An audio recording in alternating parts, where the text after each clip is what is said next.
Perhaps moved by Leon's sense of discipline, Prince Joshua graciously abandoned the idea of reporting, tearfully deciding to become a cleaner, dedicating his life to the great cause of protecting humanity. After pulling out a job contract and kindly holding Prince Freckles' wrist to help him press his handprint on it, Leon brewed up his anger and raised his hand to slap him hard, ready to test the observational effect of omen of beating. However, accompanied by a painful cry, Prince Freckles, whose left cheek quickly reddened, covered his face and looked at Leon in confusion, while Leon glanced at his own hand, equally puzzled. Isn't your face immunity? Why does it still hurt? Could it be that you... Oh wait. Suddenly realizing the problem, Leon quickly opened his badge panel and found materialism in the slot slowly and steadily flashing. Sorry, I didn't mean to hit you this time, but your immunity effect was probably partly overridden by materialism, so I still made it hurt. After apologizing with a nod to Prince Freckles, and seeing Joshua's terrified expression, Leon once again raised that guilty right hand. You? Leon. Looking at Leon suddenly appearing in the dressing mirror, Veronica, who was tidying up her nightwear, was startled. After stepping back a bit to leave room for Leon to come out of the mirror, Queen Veronica covered her chest and said somewhat teasingly, "Why is it either the windows or mirrors for you? Can't you enter through the door properly just once? Next time for sure." After giving a promising but unconvincing reply, Leon shook his numb right hand and asked in a somewhat anxious tone, "Veronica, did you see my belt? Look, it's hanging on the screen." Pointing towards the screen with her arms stretched out from under the robe, Queen Veronica kept her expression normal, but her eyes showed a slight hint of loneliness as she said, "Leon, you've just been back for a day, and you have things to do already?" Noticing her slightly downcast emotion, Leon's hand paused for a moment while tying his belt, then hesitated and said, "It's not that urgent, really. I can do it later too."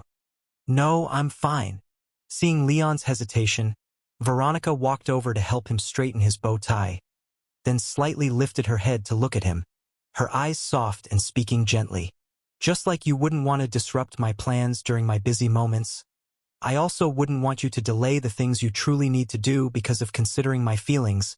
Leon, I want to be your support and assistance, not your trouble and, At this point, Veronica wrinkled her nose, seemingly catching a scent, which made her eyebrows lift slightly as she asked teasingly, "The smell of perfume. So before I woke up, you even managed to spare some time to see another woman, huh?" Leon was a little taken aback by the remark and sniffed too, but noticed nothing. "Wow, the contact I had with Layla was just 2 or 3 minutes in the mirror world, and you could even smell that? Is your nose also some kind of abnormal object?" Suppressing the urge to verify this guess, Leon briefly recounted his recent experience from Miss Schwampa's unique abilities to testing omen of beating. After listening to Leon's overly enthusiastic maneuvering while helping Joshua find a job, Veronica couldn't hold back a laugh despite her attempts. "You really are." After finally stopping her laughter, Veronica wiped the tears from the corners of her eyes and then humorously and helplessly teased, "Joshua has been spoiled for more than a decade, and no one has ever laid a finger on him since childhood. But now with you as a brother-in-law, the hits he missed from the past might come back tenfold. Should I be gentler next time?" "No, hit him harder." Winking at Leon, Queen Veronica said with a smile, "Joshua was very cute as a child, but after growing a bit, and with the teachings of his mother and uncle, he's become increasingly annoying, and whenever he sees me, the things he says are particularly unpleasant. And I'm not a magnanimous woman, so if he doesn't become a cleaner, in a few years when he's an adult, I will find a female monkey across the sea to marry him off directly." "A girl. A female monkey. You're actually considering finding a monkey for him? I always thought you were joking." Anyway, his annoying personality probably won't change, so hitting him a few more times might actually help him snap out of it. With a summary statement, Veronica pushed Leon's bow tie upward, tightening it slightly, and then said with a smile, "Besides, as your wife, although I'm willing to trust you fully, You'd better tone down your excess charm and avoid doing things that are easy to misunderstand. If you disappear again next time in your sleep and come back smelling like another woman, I'll have to report you to Anna, because I'm not a magnanimous woman. All right, I'm just teasing you. I probably won't be that petty, so go busy yourself. Veronica pulled Leon's bow tie down to its original position, then tiptoed slightly to give him a firm kiss on the cheek, saying admiringly, "Great, truly worthy of being the man I set my sights on." "Oh right." Suddenly remembering something, she curiously asked, "What did you see using Joshua's abnormal object? Will this new task go smoothly?" Nodding slightly, Leon replied with a smile. "I even wanted to see other things, like how many children we'll have in the future, who Anna will marry, whether William will pass his finals, but unfortunately Joshua's abnormal object didn't work well for me. I hit it hard but didn't see the second future." "You." With an amused shake of her head, Veronica said nothing more. Instead, her gaze gently lingered on Leon's retreating silhouette as he walked back into the dressing mirror. And as Leon passed through the mirror and returned to Joshua's bedroom, the uneasy Miss Schwankpa immediately approached him, her face full of panic. "Leon-senpai, are we really going to be hanged by the people of the Witch Kingdom?" "Not necessarily." Leon patted Miss Schwankpa on the shoulder, signaling her to calm down, then glanced at Joshua, whose half-face was ashen, and said calmly, "Although in the future Joshua saw you, me, and he were all sent to the gallows by the people of the Witch Kingdom, that doesn't mean we're really going to die." "We'll die. We definitely will." Before Leon could finish, Prince Freckles, curled up on the large bed in the room, shouted in desperation, "I saw it with my own eyes, you, me, and that peasant girl next to you. The three of us were hanging together on the gallows. Our tongues were sticking out. It's okay. Even when people aren't dead, they can still stick out their tongues." "It's not the same thing," Joshua shouted, somewhat breaking down. "You don't know what I saw. The look on your faces, it was absolutely the look of dead people. And the things I saw are the future that will definitely happen. We're doomed. Calm down. Time is not such an absolute thing." Pointing to the chair in the room, signaling Miss Schwankpa to sit over there, Leon, who had experienced time issues multiple times, explained calmly. "To explain in words you can understand, time is like a horizontally growing tree.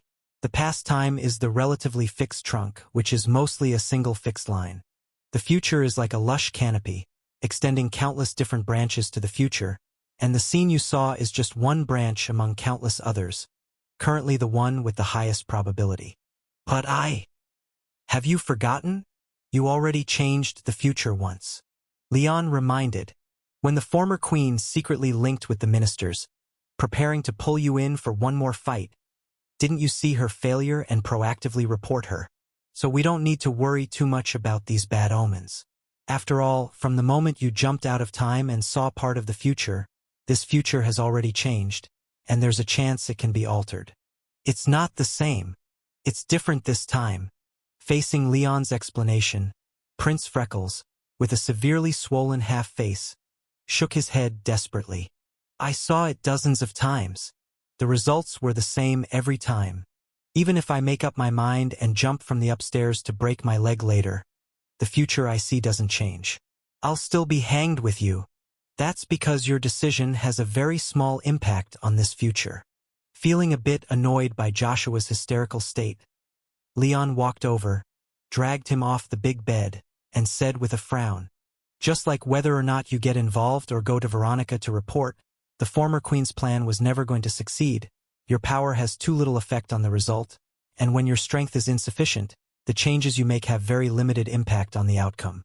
The situation over at the Witch Kingdom is particularly special, likely involving more than one pillar god. You don't need to understand what a pillar god is. Just know that they're very difficult to deal with, and I'm not a match for them. In short, if you want to change this future, someone with enough weight must step in. Otherwise, even if you die here, someone will carry your corpse over to hang on the gallows. Do you understand?" "No. No." What a total waste of breath. Sighing in exasperation, Leon, looking at his brother-in-law who was clueless about abnormal objects, sensibly gave up further explanation and opted for a more direct approach by raising his right hand towards Joshua. If you scream anymore, I'll test it 100 times. Understand? Humph, seems a slap is still the most effective. Seeing Prince Freckles startled by his words, quickly covering his left face and not daring to wail loudly anymore, Leon couldn't help but twitch his lips, then patiently asked, "Besides all three of us being hanged, did you see anything else?" I saw many people watching nearby, men and women, even old people and children." "That's not what I want to hear." Rubbing his brow with a bit of a headache, Leon prodded further. "What I want to know is more special intelligence, preferably information we can use." What's considered special intelligence?" "Your brain. I really must have lost my mind before to rate your administrative ability at 7. Sighing helplessly, Leon had to patiently explain. "It's the exceptionally peculiar scenes, those that are clearly abnormal and unforgettable. Like a dog biting a person isn't useful news, but if someone bites a dog, that information is valuable." "Oh!" After nodding somewhat vaguely, Prince Freckles tried to recall, covering his face, hesitated and said, "There might indeed be something like that. Besides us three, there was another person hanging with us on the gallows, seemed to be sentenced to death with us. But the people from the Witch Kingdom didn't seem to pay much attention to him. After hanging the three of us, they cheered and followed 2 others away, completely forgetting the man on the gallows. Not paying much attention. Left him forgotten. Why does that sound familiar?" After hearing Joshua's description, Leon frowned and contemplated for a while, vaguely recalling something but unable to pinpoint exactly what it was. Meanwhile, Miss Schwampa, after thinking along for a while, suddenly exclaimed, slapping her thigh to remind, "I got it! That person. That person was there too. That person? Which person?" "That very person." Seeing Leon still puzzled, Miss Schwampa urged, "The one from our branch. I forgot his name, but the one who joined our Virgin branch with me after being selected by you." "Oh right, there indeed is such a person." With Miss Schwampa's reminder, Leon suddenly remembered. Before the Aquarius director assumed their position, the director once put him in charge of recruitment for the Virgin branch. After receiving that stack of resumes, Leon spent 2 days evaluating all the candidates, finally selecting the ever-present Miss Schwampa Layla, and another man whose presence was unimaginably low. Unable to pinpoint his abnormal object, Leon couldn't gather enough information to activate materialism, so he overlooked him too. Even after several days of joining the branch, Leon hadn't remembered to arrange an office for him, and his name seemed to be something May?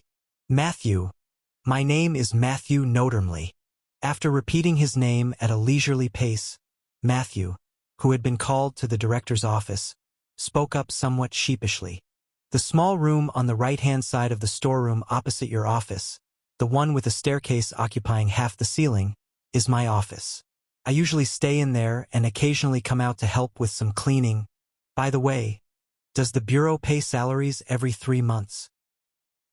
"Actually, it's weekly. But truthfully, when distributing salaries before, I didn't even remember you were here, so..." "Well, our bureau's salary payment method is quite flexible. It can be weekly or yearly, depending on how you want to receive it." With Leon displaying a slightly odd expression, the red-haired director dryly coughed, managing to gloss over the forgotten salary issue before speaking. "Matthew, the reason Leon and I called you over this time is to inform you about something. It seems you have been drawn into a highly dangerous mission." After explaining the relevant parts about the Slaughter King Association and the Witch Kingdom's abnormalities, and what Prince Freckles foresaw in the future, the red-haired director seriously communicated. "Matthew, although it's still unclear what the situation exactly is, there's one thing we can be certain of, and that's you folks might have to follow that future of being on the gallows and take a trip to the Witch Kingdom." "Ah!" Hearing the red-haired director's words, Matthew, whose appearance was so average that he could be lost among a crowd in a second, couldn't help but ask in surprise. If the Witch Kingdom is so dangerous, why do we have to go there? If we don't go to the Witch Kingdom, won't that future not occur? Because if we don't go to the Witch Kingdom, although we won't be hanged, we'll encounter even more troublesome situations. Leon picked up the conversation from the director and informed, Matthew, before finding you, the director and I tried some other ways, but eventually we found that no matter what we did, as long as we didn't arrive at the Witch Kingdom at a certain time point, the four of us would fall asleep together immediately. Fall asleep. To be more specific, you're going to enter a state of conscious eternal sleep. Recalling the scene described by Joshua, the red-haired director sighed and then said with furrowed brows, What awaits you in the Witch Kingdom is a prearranged bedtime story. If you voluntarily participate, you will be part of the story, but if you refuse, then you will become a listener. Although choosing to be part of the story imposes a lot of very harsh restrictions, if you choose to be a listener, you will only be able to sleep after the bedtime story finishes being told. According to the past records of our Bureau, you will lose control over your body, yet retain all external perceptions, becoming a being who knows everything but can do nothing, a living dead person. During this period, you won't even have the right to choose death, unless the next bedtime story begins. Otherwise, even if your souls reach the realm of the dead, you will still remain in a state of conscious eternal sleep. What? Upon hearing the outcome described by the red-haired director, Matthew's ordinarily regular-looking eyes widened in a sudden shock. Becoming a living dead person, unable to act yet retaining all senses, is undoubtedly an extremely terrifying torture. Compared to this fate, being hanged might even be considered a better end. In any case, you all probably really have no choice but to take a trip to the Witch Kingdom. The red-haired director conveyed reluctantly. After Leon informed me of the situation, I immediately sought Mr. Torres to review past records.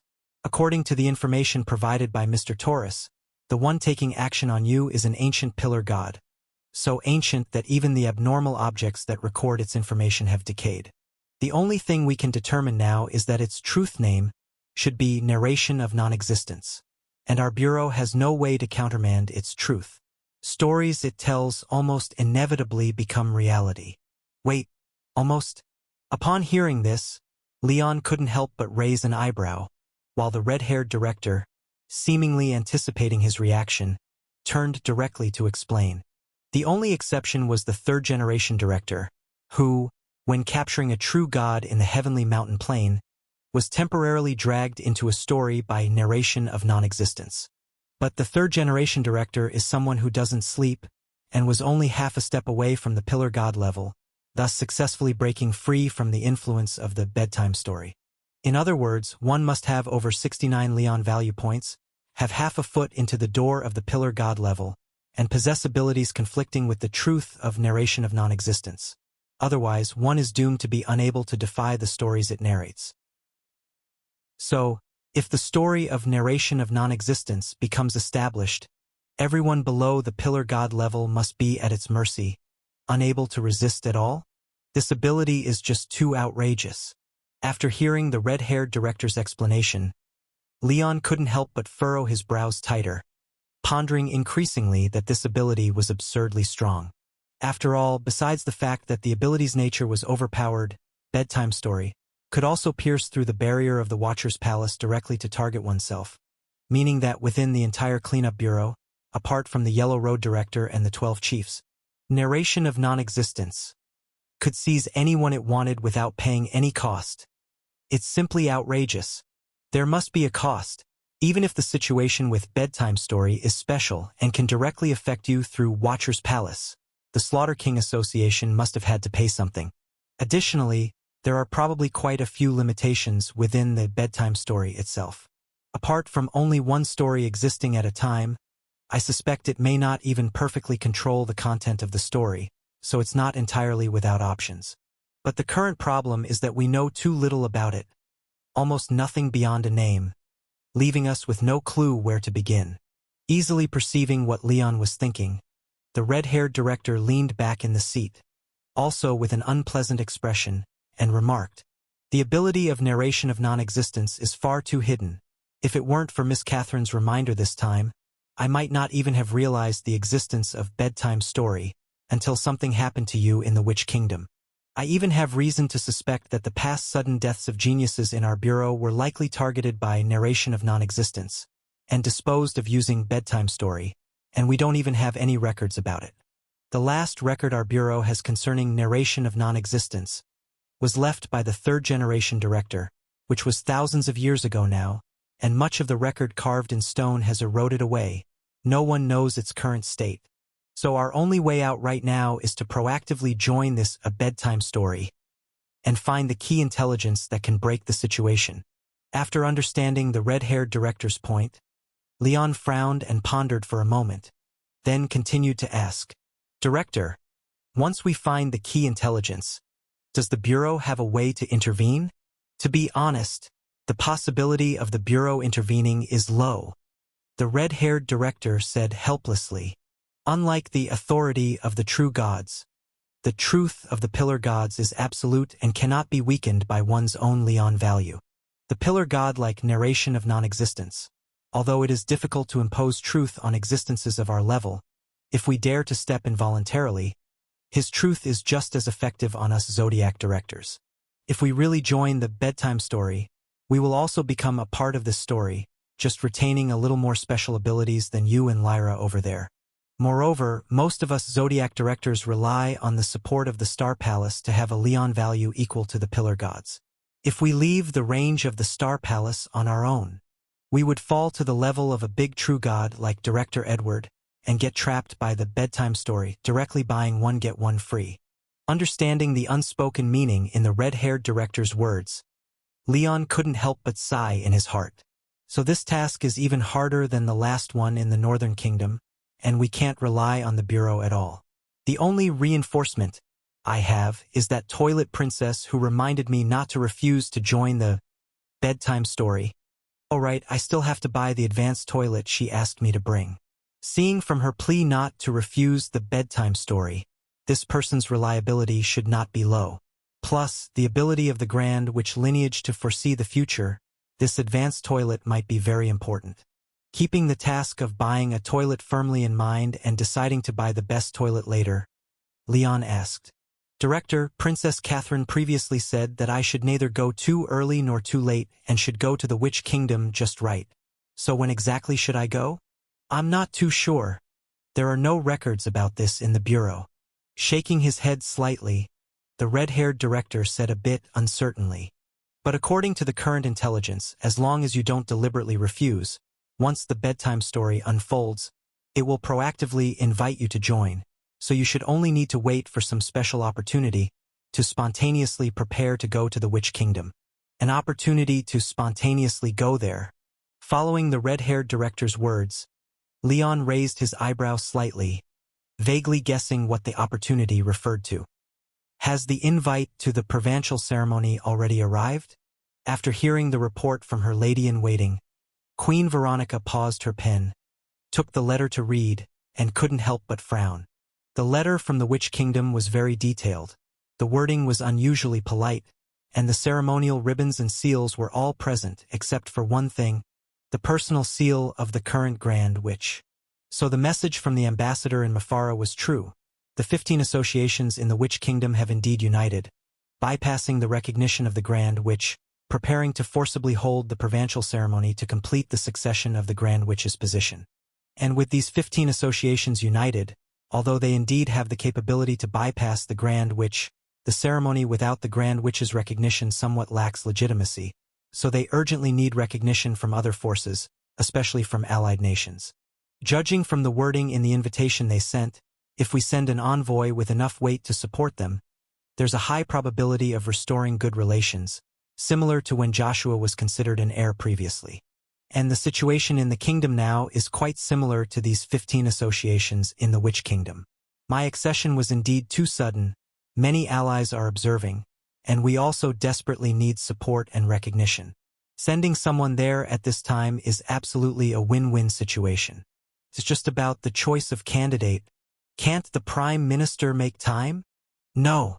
Facing Queen Veronica's inquiry, the lady-in-waiting beside her nodded and answered immediately. I have communicated with the two clerks at the Prime Minister's official residence. The Prime Minister's schedule really can't be adjusted, and even the Kingdom of Morningside refused to change the talk schedule and insists on starting the negotiation directly next week. All right then. After a light sigh, Queen Veronica flipped the document on the desk over, wrote a few names on the back, and then started to think with a frown. I'm too busy to leave, my father's health can't withstand long journeys. Sending the Queen or Joshua would likely cause me more trouble. So no matter how I think about it, Leon is the best choice, but he seems to have some urgent work recently. Your Majesty. Just as Queen Veronica was in a dilemma, the lady-in-waiting beside her blinked and suddenly suggested, how about letting Prince Joshua go to this provincial ceremony instead? Why choose him? Think about it. When the former queen colluded with ministers, wasn't it Prince Joshua who stood up and reported the former queen to you? The lady-in-waiting tentatively suggested. So I was thinking, maybe after seeing the success you achieved, he might have given up opposing you and decided to support you instead? You think too much. Queen Veronica, upon hearing this, couldn't help but laugh speechlessly, shaking her head and retorting, my brother won't admit defeat so easily. He's the kind that, let me put it this way, even if his arrogance annoys someone, and he's caught with a knife to his throat, scared enough to wet himself while crying and begging for mercy, he still won't learn his lesson. A few days later, even if he runs into the same person, he'd still strut over there, annoying them all over again. In short, I'm less hopeful for him to handle this than I am hoping for father's immediate recovery. At least the latter has a slight possibility of happening. Then, since Prince Joshua isn't suitable, who do you plan to send? The best choice is still Leon. Recalling the bunch of local specialties Leon brought back, Queen Veronica couldn't help but smile. Although Leon doesn't have much diplomatic experience and has only been on 2 missions so far, the results of those missions have been astounding. In the mission to Kralik Kingdom, he brought back Kralik Kingdom's technology and people, and on the mission to the Northern Kingdom, he secured a 20-year alliance with the Northern Kingdom, saving me decades each time. Honestly, if Leon wasn't busy with his own matters recently and unlikely to take on this task, I would really want to see what he could bring back from the Witch Kingdom. Achoo! Achoo, achoo, achoo! After uncontrollably sneezing several times, a small black cat with sleek, glossy black fur, without a hint of any other color, struggled to waddle out of a dress on the floor. Damn! I've already turned into a cat, so why am I still allergic to cat hair? Blowing her nose like a human a few times to clear out the short fuzz that floated inside, the teary-eyed little black cat consciously stepped out of the dress's range, stepping onto the hardwood floor. Her paws shrank back from the cold morning floor. Sigh. If I'd known the temperature would drop suddenly, I should have burned 2 more pieces of wood yesterday. After glancing at the extinguished fireplace, the little black cat sighed resignedly, licked the light pink pads on her paws a couple of times, grimaced, and stepped onto the cold floor. She walked in a somewhat stiff feline gait and slipped out of her room through the doorway, avoiding the landlord lady who stood in the hallway with arms akimbo scolding someone, and dodging her fat son who, with a stream of snot and a gleam in his eyes, came charging towards her. The little black cat dashed through the corridor, took a few steps on the slanting chimney outside the second-floor kitchen, and leaped out of the noisy old apartment, landing from the second floor onto the fence by the roadside, leaving a few soot-marked paw prints on it. The now warmed-up little black cat nimbly bounded along the fence. Before long, she disappeared into a street that had yet to wake up. Let's see. Today's secret society meeting should be at Matilda's shop. After walking along the high ledges of buildings for over 10 minutes and crossing a few narrow, chaotic intersections, the little black cat finally reached her destination. A second-hand broom shop with a sign marked with a few cat footprints. Stepping on the interconnected branches of an apple tree by the road and crossing above an intersection, she reached the tightly closed broom shop's door. The little black cat adeptly climbed up to the second floor along a drainpipe and squeezed through a shiny wooden small skylight. As she took a deep breath and pulled in the soft flesh on her belly to squeeze through the small skylight into the second floor of the broom shop, She heard a group of women deliberately lowered their voices in astonishment. What did you say? Our society's president is actually a kitty? Hey, our president isn't just any ordinary kitty. Apparently satisfied with everyone's surprised expressions. A young witch with clear sun marks on her shoulders and healthy wheat-colored skin waved her finger with a smile. Our esteemed president is a magical kitty. A kitty who can bring luck. Any sister chosen by her at the gatherings is guaranteed to have the luckiest day of her life. If the president is in a good mood, she might even show you the direction of your life path. A kitty president who can bring luck. Is it really that incredible? Listening to the young witch's increasingly mystical words, a group of women in various outfits inside couldn't help but exchange doubtful glances, starting to suspect whether they've been tricked, if the witch in front of them was actually an agent of some evil underground society. Haha, our Yarn Ball Society may not be among the 17 great societies and is just a small, irregular underground society, but we have quite a few prominent figures among our members, seemingly adept at fooling, or rather, soothing the new members, faced with their doubt. The wheat-skinned young witch did not rush to explain. Instead, she leisurely reached into her pocket to take out a delicate small wooden stick and tapped it on the wooden wall behind her. Thereafter, the slightly darkened panel of the wall immediately split open, revealing a whole photo wall hidden behind, which was covered with photos of women at various events, all beaming at the camera. Glancing at it, anyone could tell their emotions were genuinely joyous at the moment. This is Grand Witch Sankaran of the Astrology Society. Many of you should know of her. Raising the small wooden stick in her hand and pointing to a photo of a woman with a celestial crown, the wheat-skinned young witch smiled and said, "In fact, a few of you were introduced here by Grand Witch Sankaran. You should know some of her stories. Previously, she spent 30 whole years and wore out more than 200 astronomical telescopes but couldn't find her life star. But just a month after she joined our Yarn Ball Society, the president found her one night and slept at her bedside. Her life star that was lost for 30 years suddenly appeared. Because of this achievement, she changed from Night Owl Sankaran to the current Life Star Seeker Sankaran, becoming one of the most outstanding Grand Witches in Astrology Society's younger generation." What? Listening to the young witch's introduction, the women in the room were in an uproar. Grand Witch Sankaran also joined this society? And the kitty, our president, just slept at her bedside, and the life star was found. That's one of the 17 great society's Grand Witches. She's connected to the Yarn Ball Society too. That's outrageous. Could it really be true? This should be true, I guess. After finding her life star, Grand Witch Sankaran indeed became very fond of kitties. Haha, nailed it. Seeing the women's transition from skepticism to starting to believe, the wheat-skinned witch couldn't help but slightly curl her lips and then clapped her hands to suggest silence.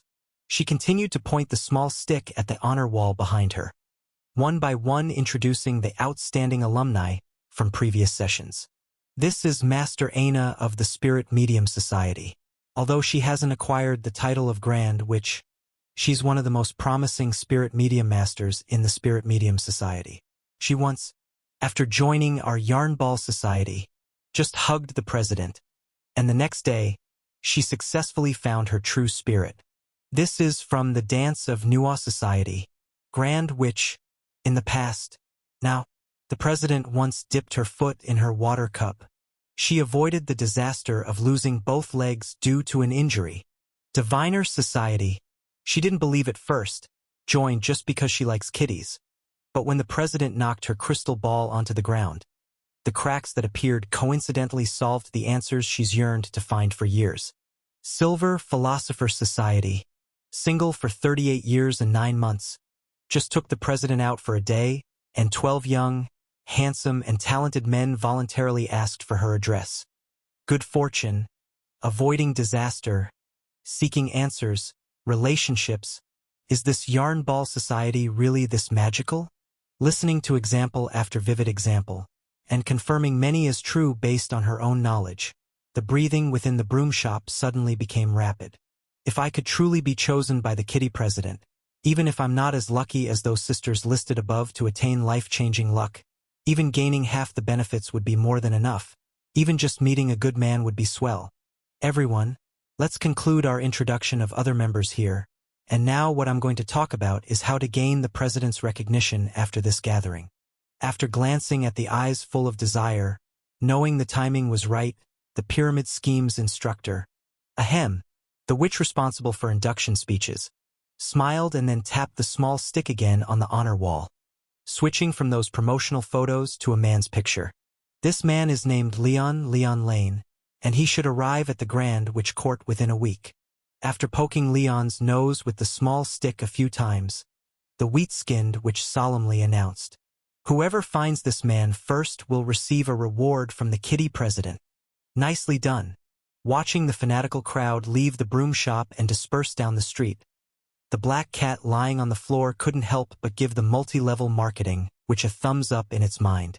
Although the establishment of the Ball of Yarn Society was mostly due to my ability to predict, every time I saw someone about to encounter a good opportunity, I would actively contact and invite her to join the society. This is how I managed to gather people to work for me. But for the Ball of Yarn Society to grow and develop, reaching the point where its members are spread across 17 major societies, with many holding high positions, Matilda's ability to persuade people played a significant role. And if I can contact the food god beforehand and escape from that damn bedtime story, I must repay Matilda properly. President. Just as the cat president marked a good employee, planning to give her a hefty bonus, the witch who had just finished a session of multi-level marketing suddenly looked up and gazed towards the skylight on the second floor. "Have you arrived? Let me know if you're here." "Meow. I'm here. I'm here." Hearing the call of the multi-level marketing witch, the cat president immediately responded and then jumped down from the second floor, giving its good employee a big hug. "Aha, President. You've gained weight again." Catching the leaping cat and rubbing its waist, the multi-level marketing witch glanced at the skylight on the second floor and then said with a cheeky smile, "Looks like I'll have to make the skylight bigger next time. Otherwise, if you get stuck there, it'll be a problem.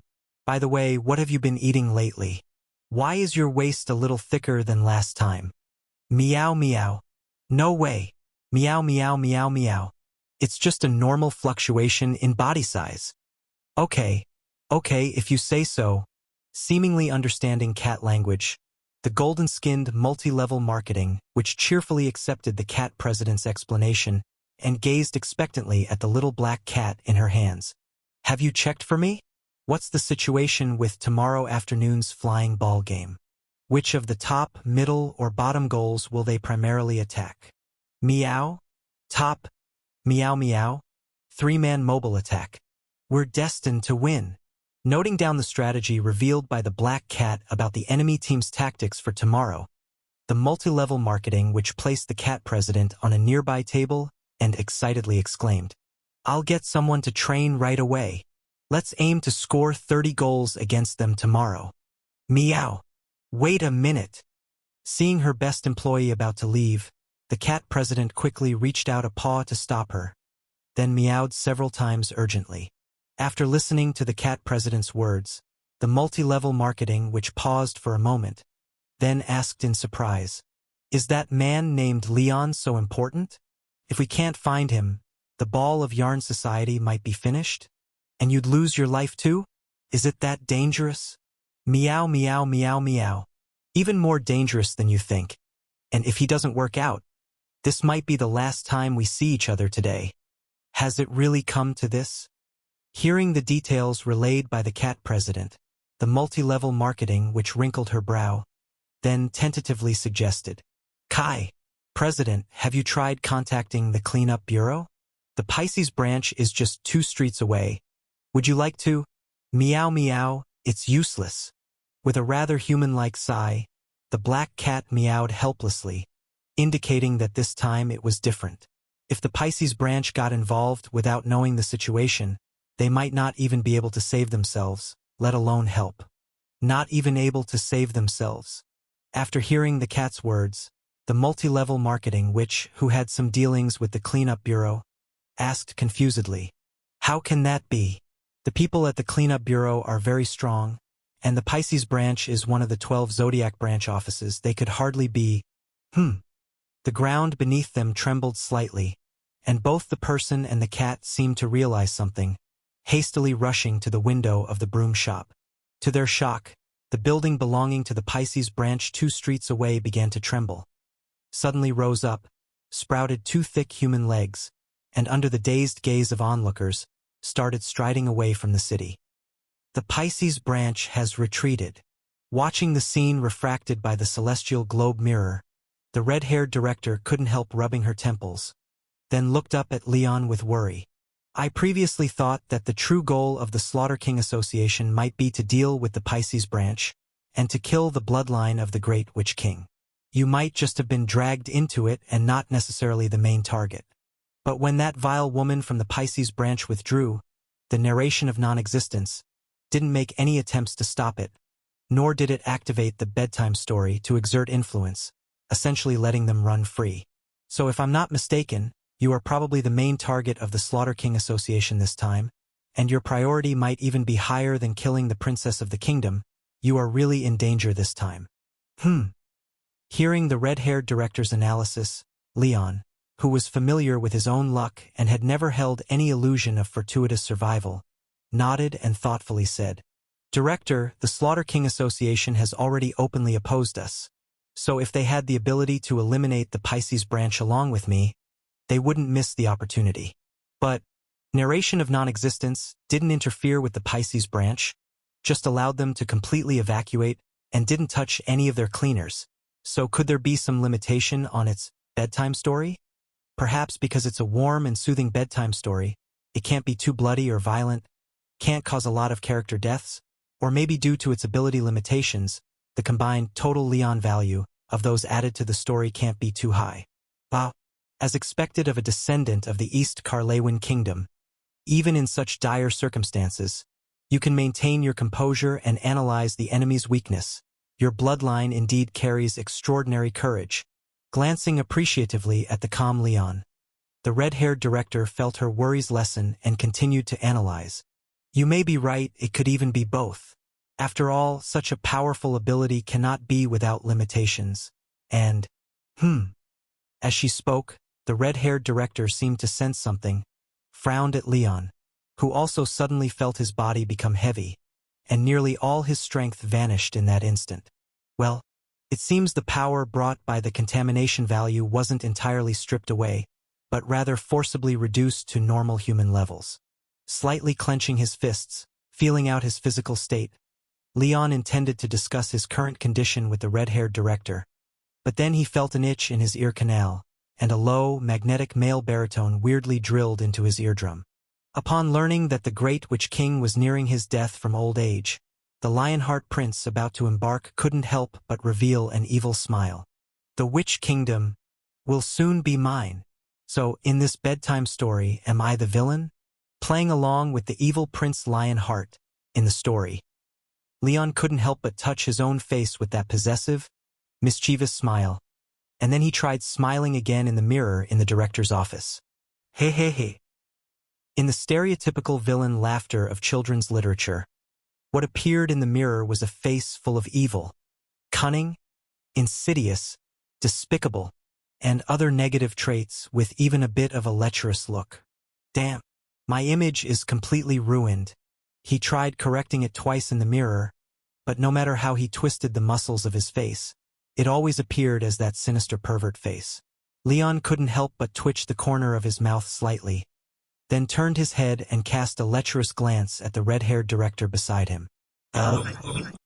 Seeing that evil, insidious, and lewd gaze pass over him, the red-haired director couldn't help but hiss, then said thoughtfully, "After being affected by that bedtime story, not only will your physique and strength be suppressed to the level of the character, but even your appearance and behavior will align with the character?"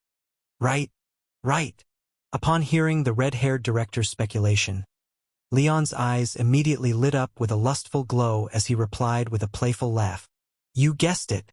No wonder I've been yearning for a long time but never got you. It seems besides your looks and figure, there's also, cough, ahem,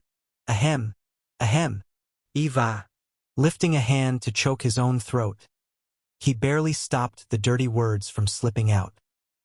His Highness the evil Prince Lionheart blushed, with an evil and difficult expression, and said, "Olivia, you really understand me?" "Of course I understand. It's all the effect of that bedtime story." Patting Leon's shoulder in comfort, as relief washed over his face, the red-haired director said somewhat wistfully, "It seems that the ability of narration of non-existence not only drags people into stories, but also draws out suppressed desires hidden in people's hearts. I didn't expect you to have been thinking about me for so long." "What? Am I not the only one you've been thinking about?" Seeing Leon's gaze that was 3 parts floaty and 7 parts astonished, the red-haired director couldn't help but raise an eyebrow, then said with a teasing smile, "Are you imagining holding both women in your arms? One arm around me and the other around Emma, then kissing the left one and grabbing the right? Hey, don't walk away. Why should I stay? To be teased by you?" Realizing she was again finding amusement at his expense, His Highness the evil Prince Lionheart couldn't help but darken his face and then decisively turned to leave. However, before Leon could reach the office door, someone had already grabbed his arm. "Don't be mad." At some point, having circled around the desk to catch up with Leon, the red-haired director held his arm, blinking coquettishly. "You were the one giving me the lecherous look first.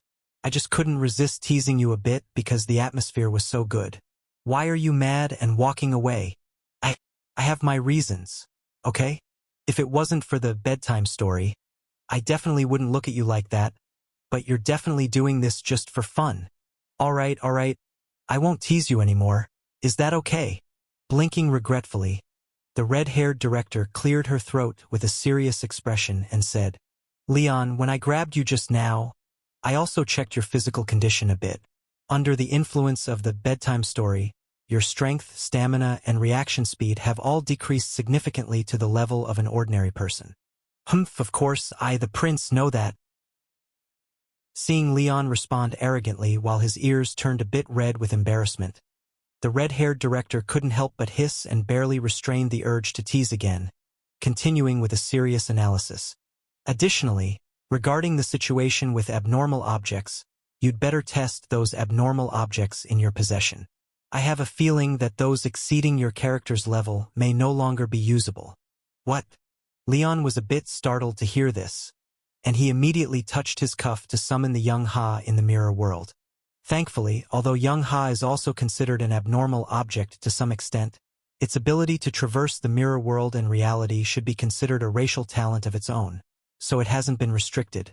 Young Ha still responded to his call. "Woof!" With a slightly puzzled bark, the most frequently used silver dagger of cutting was delivered into Leon's palm, and he immediately gripped the handle of the cutting silver dagger and tried slicing at the desk in front of him. SSSSH. With the sound of the sharp object cutting through the wood grain, the sharp silver knife in Leon's hand plunged effortlessly into the sturdy desktop, carving a groove 2 centimeters deep. But unlike before, this time the desktop was not alive to heal, but was actually cut by the cutting silver dagger, and after Leon pulled the blade out, the groove did not heal. It really can't be used anymore. After trying several abnormal objects and finding most unresponsive, Leon's frown deepened, and he then looked up at the red-haired director, with an expression 4 parts evil and 6 parts playful. "If you have any ideas, just say it. When I, the prince, return, I'll definitely take time to reward you properly." "Oh!"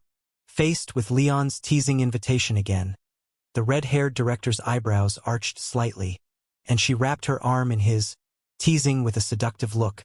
"What kind of reward are you talking about? And where are you planning to reward me? Is it in the reception room upstairs? Or right here in this office? Cough, cough. This bedtime story really is something, even I'm quite affected." "What nonsense are you talking about? Affected? Clearly you're just—" "Wait, that's not right." Seeing the red-haired director suddenly get serious and let go of his arm, Leon, who thought he was in trouble, was momentarily stunned, then quickly turned to look at the door. As expected, The ever-punctual Miss Zhuangpa was standing awkwardly at the door, heads down, fingers frantically twisting her skirt hem, and I can't even use abnormal objects, yet you still managed to arrive on time? Your Highness, Lady Olivia. In Leon's surprised gaze, Miss Zhuangpa pretended not to have seen anything, grit her teeth, walked in, then intertwined her hands in front of her abdomen and curtsied slightly, proposing nervously, "Should I prepare the bed for you too?" "Well, you don't need to make the bed." Miss Zhuangpa's suggestion hit the mark, properly yet improperly, and after a forced silence of 10 seconds, the red-haired director opened up somewhat awkwardly. "Layla, have you already entered the role?" You're right, Honorable Lady Olivia." After performing another curtsy, Miss Zhuangpa timidly said, "I am His Highness's personal maid, specifically responsible for his day-to-day care, as well as handling some private matters that aren't convenient for others to know." "I get it." Understanding now, the red-haired director curiously asked, "So what about me? Who am I in your roles?" "You should be the prince's lover."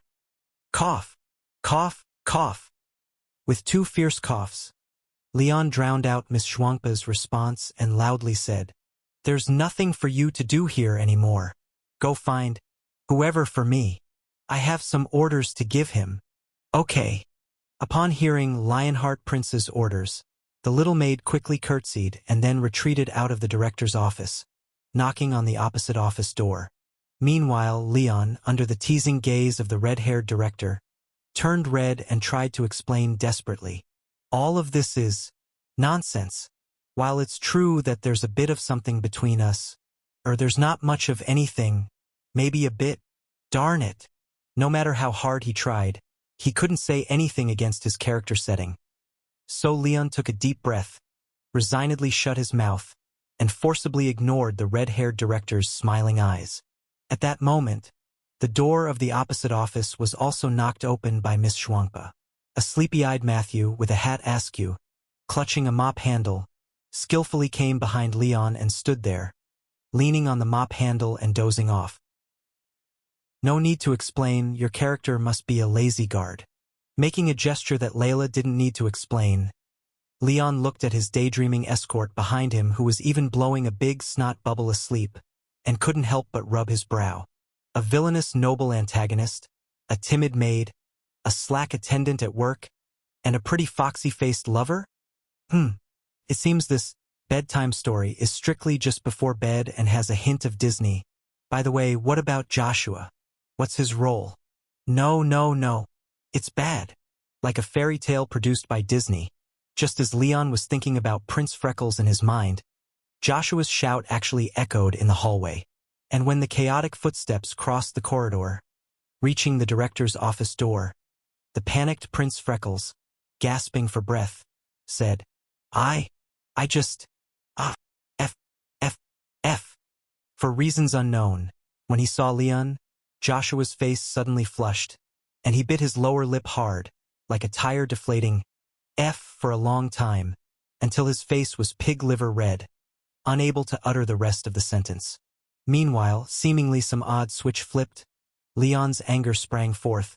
With evil emboldened by courage, he charged forward, aimed at Joshua who was stubbornly silent, and slapped him hard across the face. "Fool! Speak properly to me." Ouch! After taking the unexpected slap, Prince Freckles choked on his words for ages, finally blurting them out. With Joshua's utterly despairing gaze, his tongue and lips executed a superb coordination, right in front of Leon, to shout a term that made him wish he could hang himself on the spot. F.A. Father, why did you hit me again? Huh? Oh? Leon, Joshua seems a bit off today, doesn't he? Looking at the Prince Freckles, who was wilting like a frost-bitten eggplant in the distance, Queen Veronica couldn't help but frown and say, "He seemed purposely avoiding me. Since I got off the carriage earlier, he ran far off without even looking at me once, ignoring me even when I called him, 'Do you know what's going on?' I sort of know. He's probably afraid that once he starts talking, he'd call you Mom. With a slight twitch at the corner of his mouth, the sinister Prince Leon said awkwardly, "Nothing much, the kid's grown after all, maybe he has his own thoughts now." Question mark. Facing Leon's equally odd reply, Queen Veronica blinked, then asked with a confused expression, "Leon, why do I feel not only Joshua, but even you seem a bit off?" What's off about me? The way you look at me is very off." With her hand across her chest as a barrier, Queen Veronica noted that Leon's gaze finally shifted from her chest to her face, and accusatorily said, "And you look a bit guilty too, like you've done something against me." "I shouldn't have done anything against you, but my character setting is questionable. I wonder if my guilt was that noticeable? Plus, aren't you going to introduce these two to me?" Looking at Miss Schwankpa and the slovenly Matthew dressed in maid and guard outfits, standing to Leon's left and right respectively, Queen Veronica asked, frowning, "Are they the maid and guard you chose? Or are they cleaners from your bureau?" "They are both my maid and guard, and cleaners from our bureau, but their abnormal objects seem to have changed. Now one is a bed-making expert, able to set up my bed in 0.25 seconds regardless of location, and the other is an invincible slacker who can stand behind me guarding even while asleep, though he just stands doing no work, yet must be paid." As Leon racked his brain organizing words, pondering how to explain the current situation, he suddenly heard the foghorn behind him signaling embarkation. "Well, official matters are more important now. I'll board first and tell you all this when I return. All right?" Though wanting to ask more, with Leon clearly not wanting to discuss this, Queen Veronica opted not to pursue the topic further, instead adjusting Leon's necktie and gently reminding, "Stay safe. And don't forget someone is waiting for you. Receiving Veronica's admonition, Leon and the Lionheart Prince's character settings seemed to reach a consensus.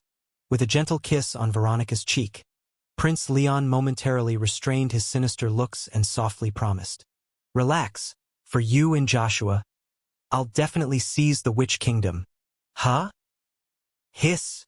Just as the evil prince bid farewell to the evil queen and boarded the Sky Clipper heading to the Witch Kingdom, far away in the Witch Kingdom, the raven-masked man suddenly felt a chill running through his body, making him stand up abruptly from his chair.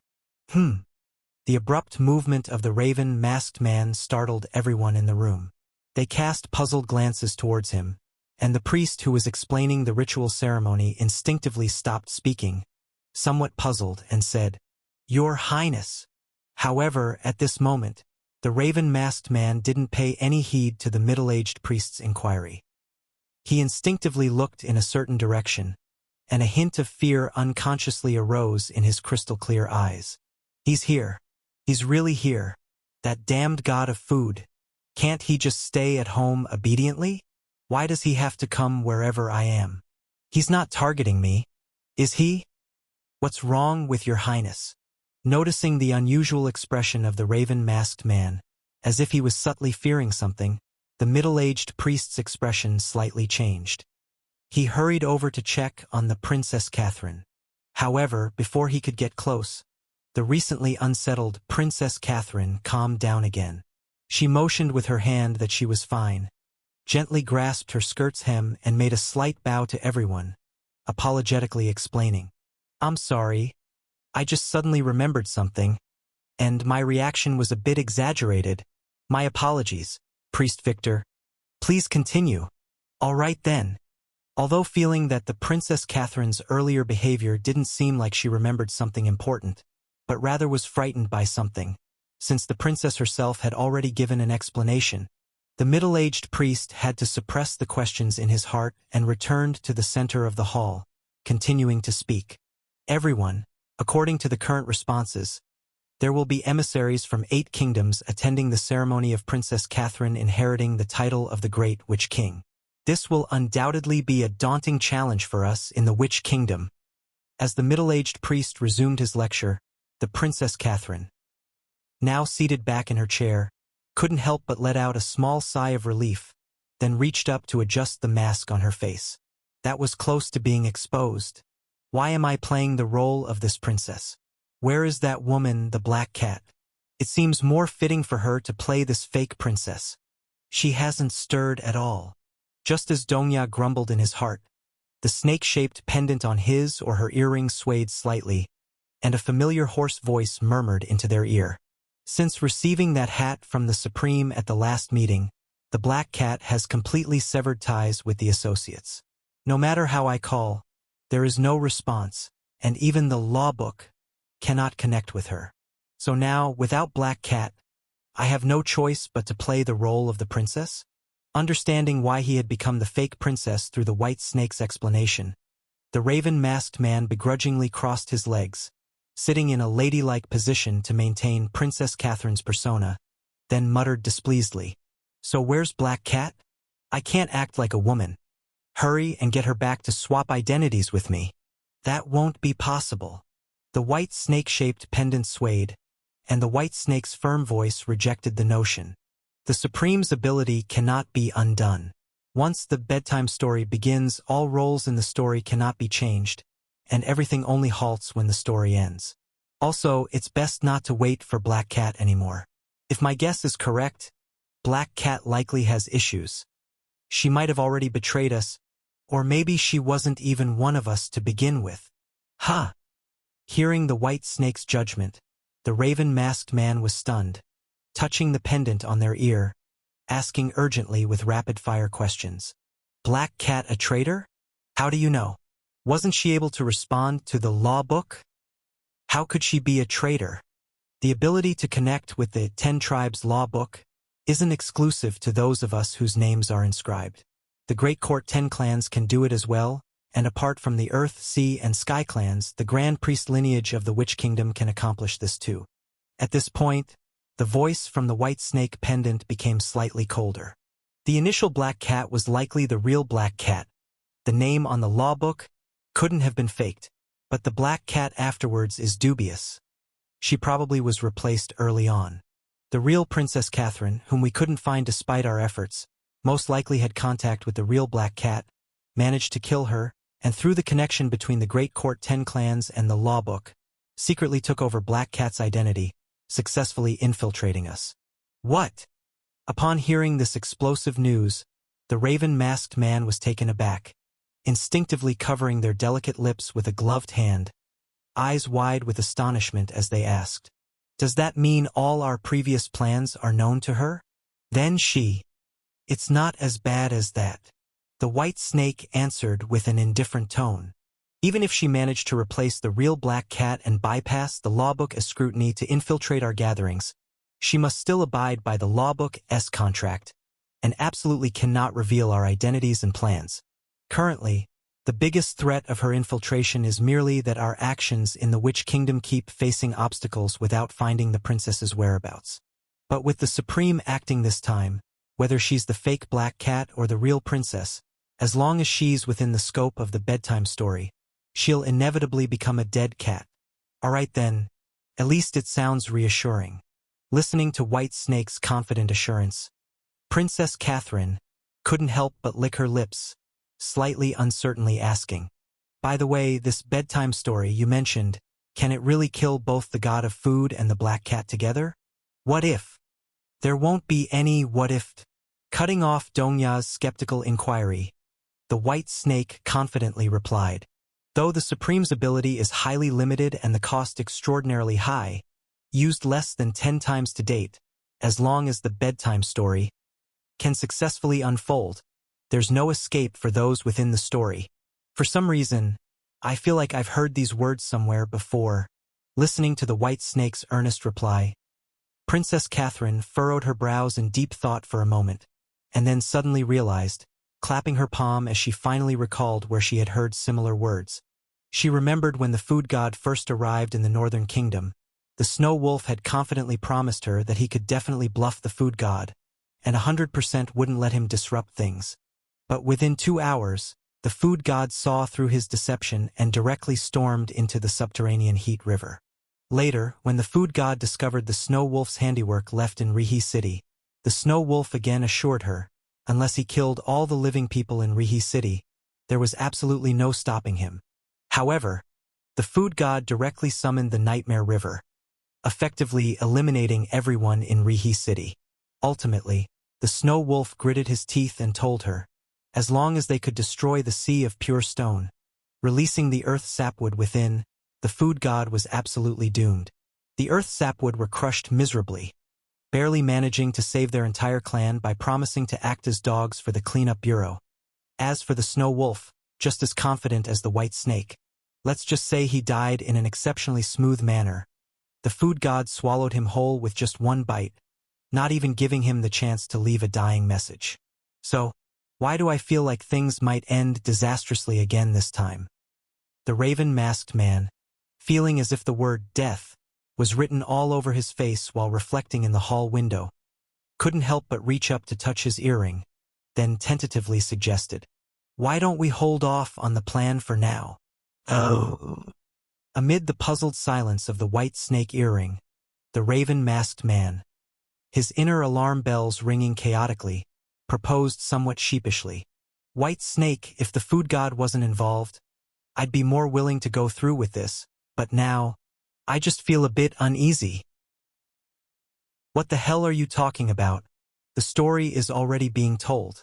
Given such an open truth, even the average pillar god wouldn't dare to come in. Could Leon possibly turn the world upside down?"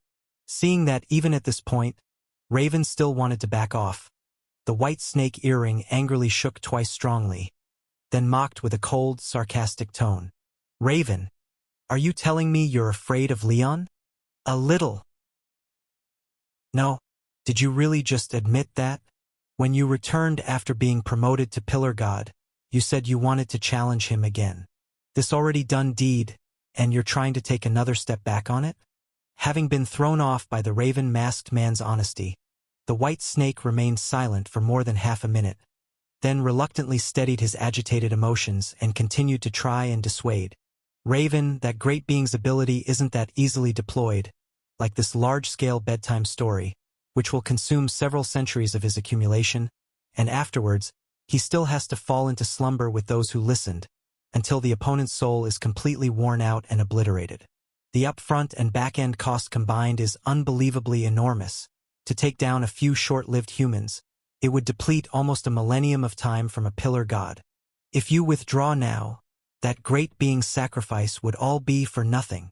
This, after listening to the White Snake's persuasion, the raven-masked man blinked slightly, then sheepishly replied, "But having been selected by this bedtime story, apart from retaining part of the truth from my pillar god promotion, I've basically reverted to a normal human, and even drinking cold tea could give me diarrhea. Such a fragile body is extremely dangerous if I really end up dead." "You won't be the only one in danger." Infuriated by the raven-masked man's cowardice, the earring suddenly shook, and the White Snake's angry rebuke boomed from within. "Do you even know how much risk that great being had to undertake to make this a bedtime story happen? You think he wouldn't die if you would? You?"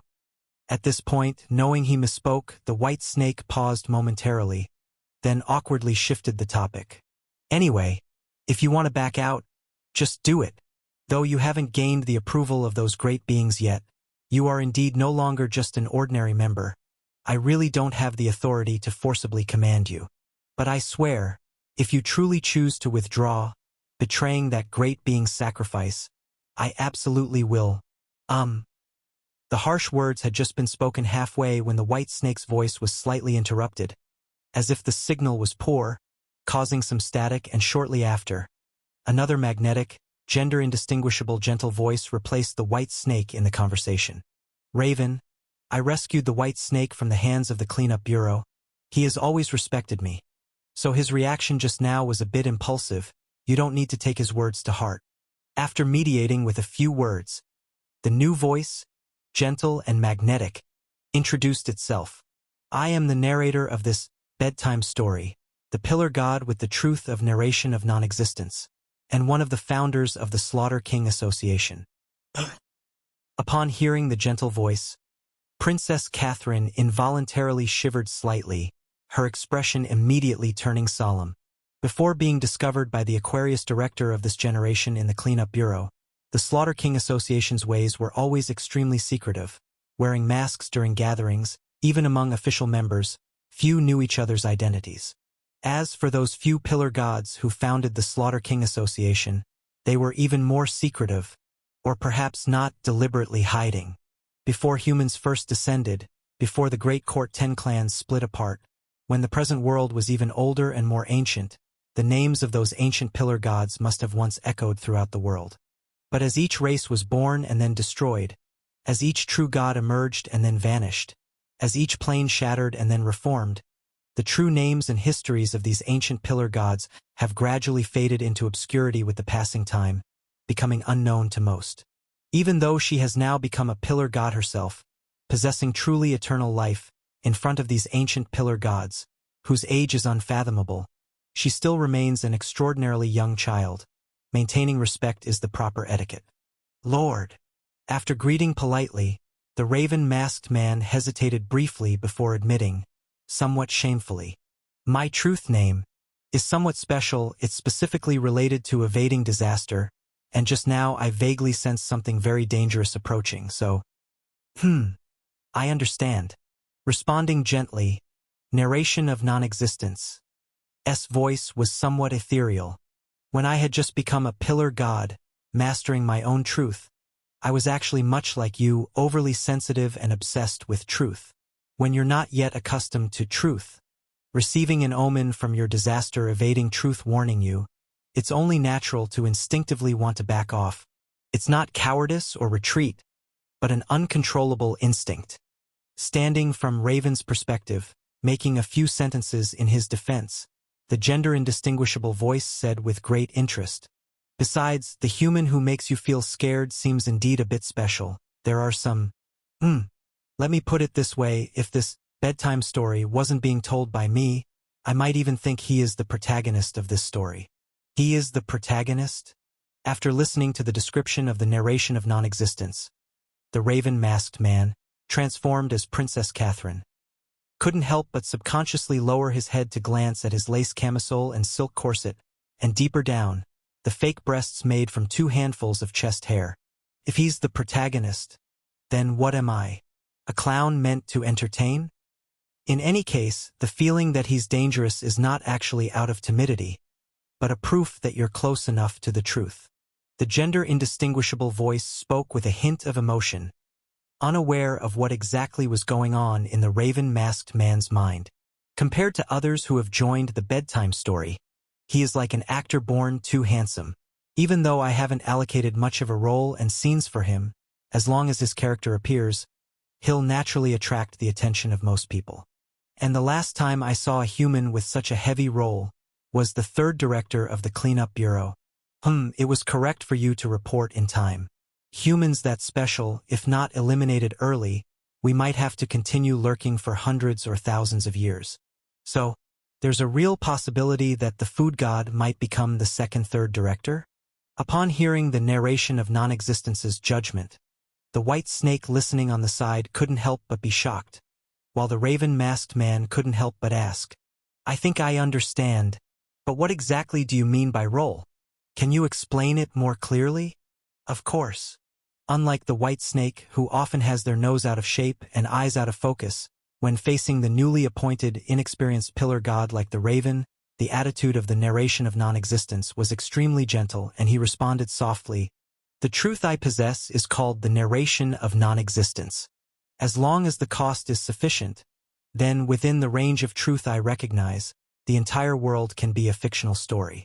Someone like the 3rd director of the Cleanup Bureau, who has the ability to cause a huge impact on the entire world, or even change the world's direction, has a heavier weight in this fictional story.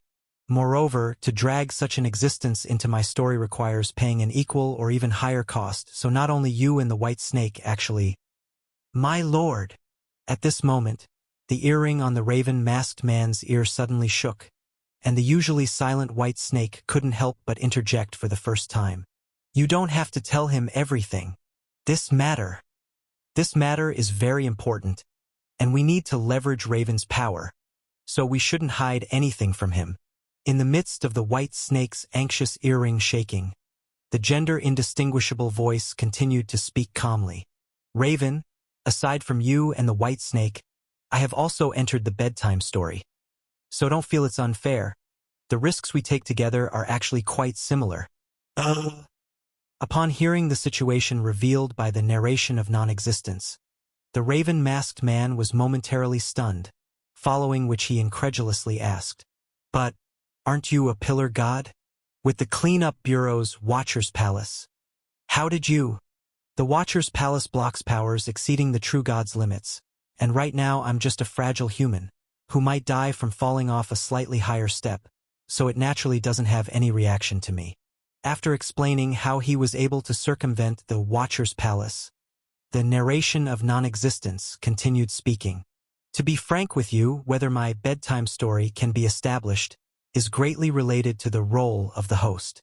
The voluntarily weakened person's role entering the story must far exceed that of the targets to achieve the most basic balance.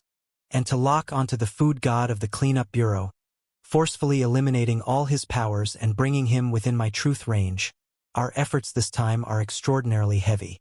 Apart from you and I, the two pillar gods, the white snake nearing becoming a pillar god, voluntarily entering the story by eliminating all their powers, I also used more than 70% of the true god remnants collected over a millennium in the four shattered realms.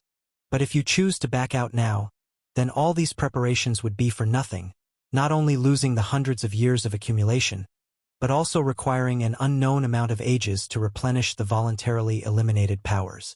This, Raven, I don't wish to force you to cooperate with us, but you must understand, as the power of the food god grows stronger, the cost to drag him into the story will only increase. So, this is likely our only chance and the last chance to kill him while he is still weak, and utterly eliminate this threat. I hope you will seriously consider before deciding." Facing the gentle persuasion of an ancient pillar god, and listening to the candid information from the narration of non-existence, the retreat drum in the raven-masked man's heart became difficult to beat. But alas, the disaster avoidance seemed to be stirred, like a bubbling cauldron of beans, continuously alerting him frantically, telling him that Ongzai is approaching. Seeing him still hesitating at this critical moment, the intolerable white snake finally interjected again, angrily threatening, "Raven, the Lord has already been polite enough to you.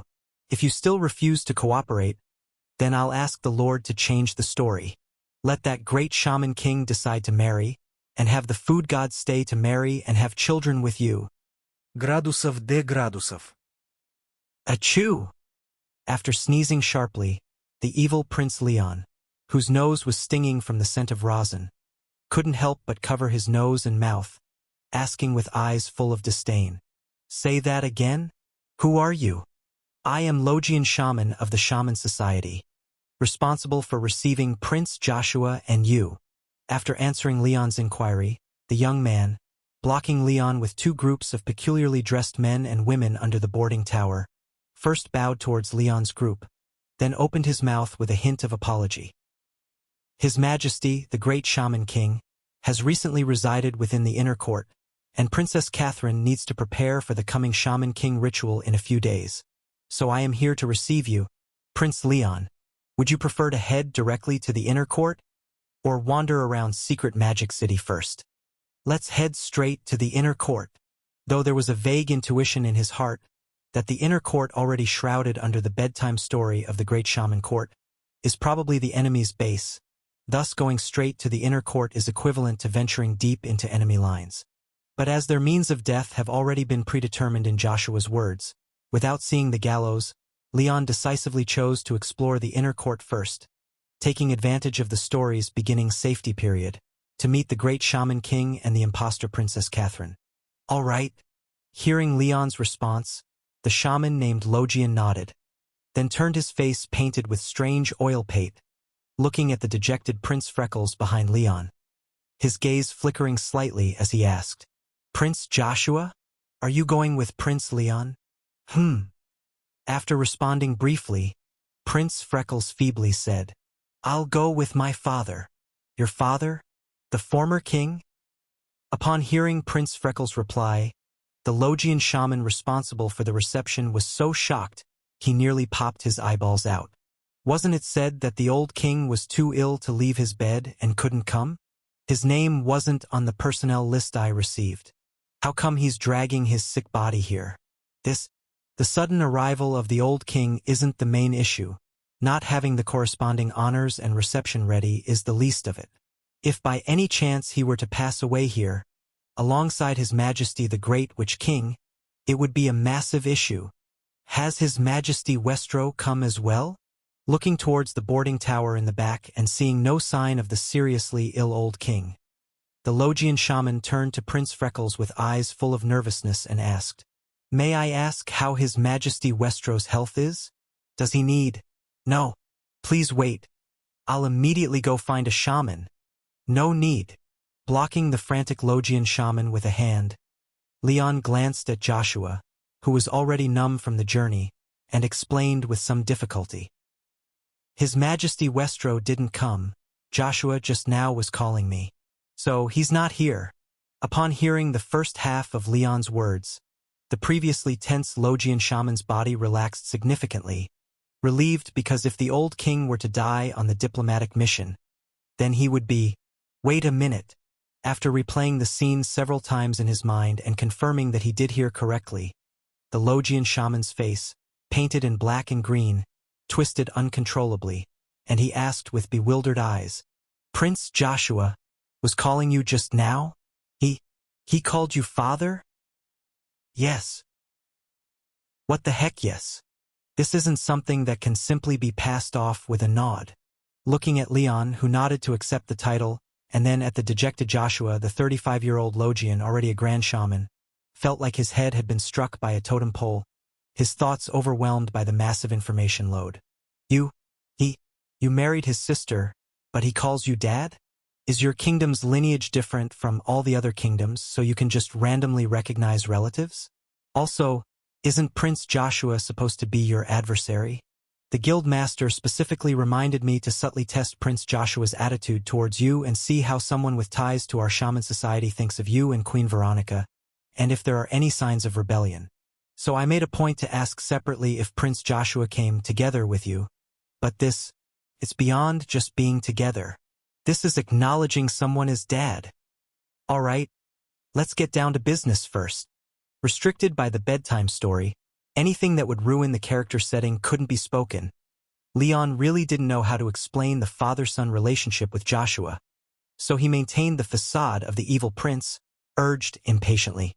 "Is this how you handle receptions? Do you think my time can be wasted like this?" I'm sorry, I just wasn't expecting."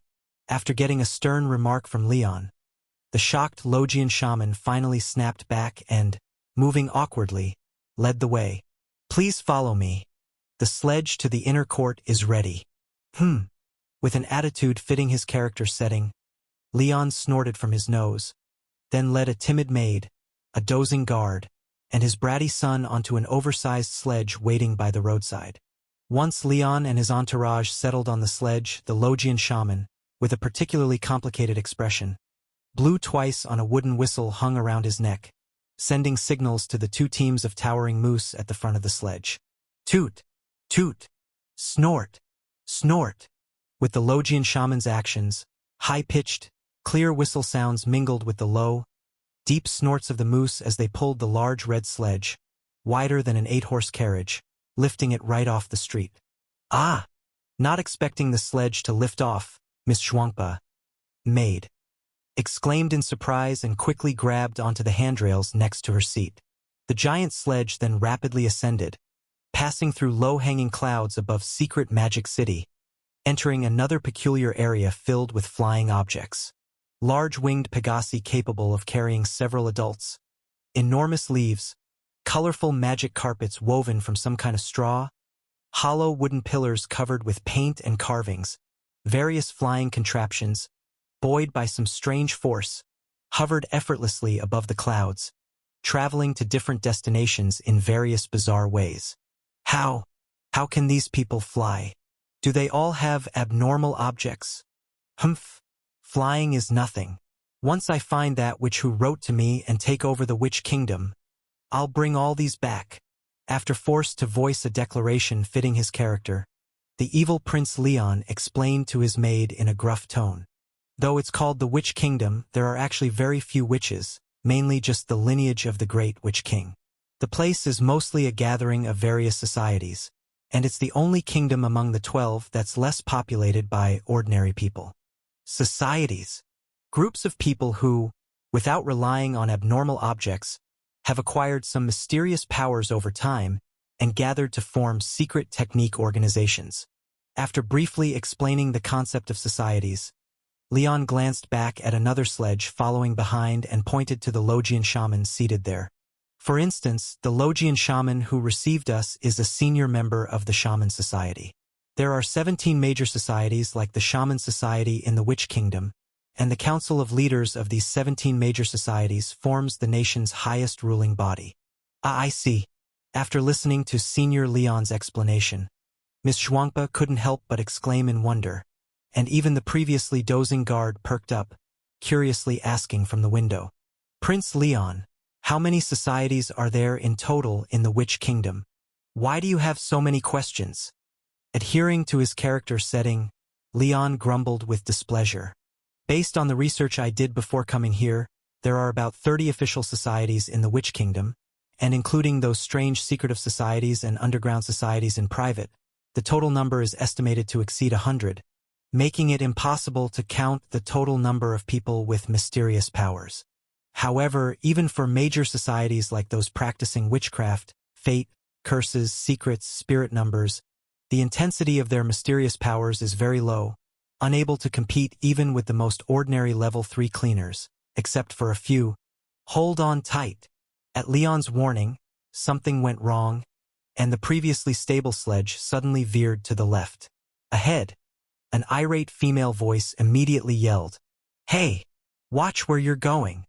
Steadying himself, Leon glanced to the side and helplessly realized that a straw flying carpet, which had previously been hovering at a distance, had somehow drifted close to the sledge, and the moose pulling the sledge, possibly hungry, were currently pulling hard on the straw flying carpet beneath someone's rear.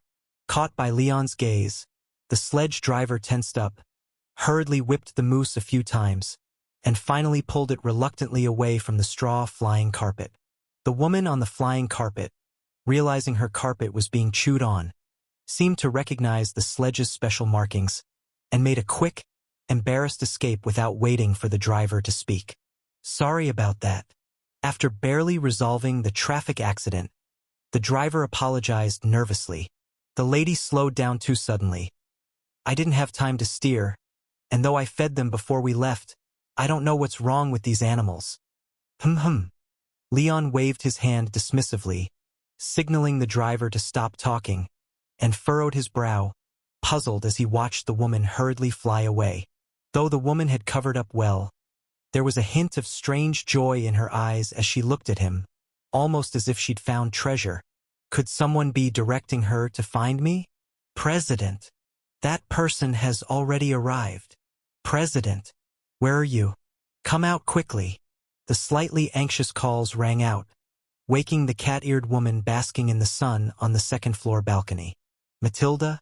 After her 2 pitch-black cat ears twitched slightly, the cat-eared woman's body swiftly shrunk. She hurriedly shook off her dress, scrambled through the ajar back window, and slid down the chimney filled with cat paw prints to the first floor. "Meow! President!" Turning around to the sound of a cat's cry, the multi-level marketing, which couldn't help but breathe a slight sigh of relief, then quickly reported, "The person named Leon you were looking for just arrived at the secret magic city. However, instead of looking around for you in the city, he was taken by the Grand Shaman of the Shaman Society and flew straight to the inner court on a reindeer sled." Upon hearing the report from the multi-level marketing, which big question marks appeared in the crystal-clear eyes of the cat president. "Isn't he crazy? Since the Slaughter King Association could find someone to impersonate me, it proves they must have already controlled the inner court.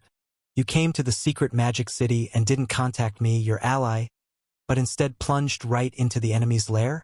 There's no planning the demise like this." Meow, meow, meow, meow.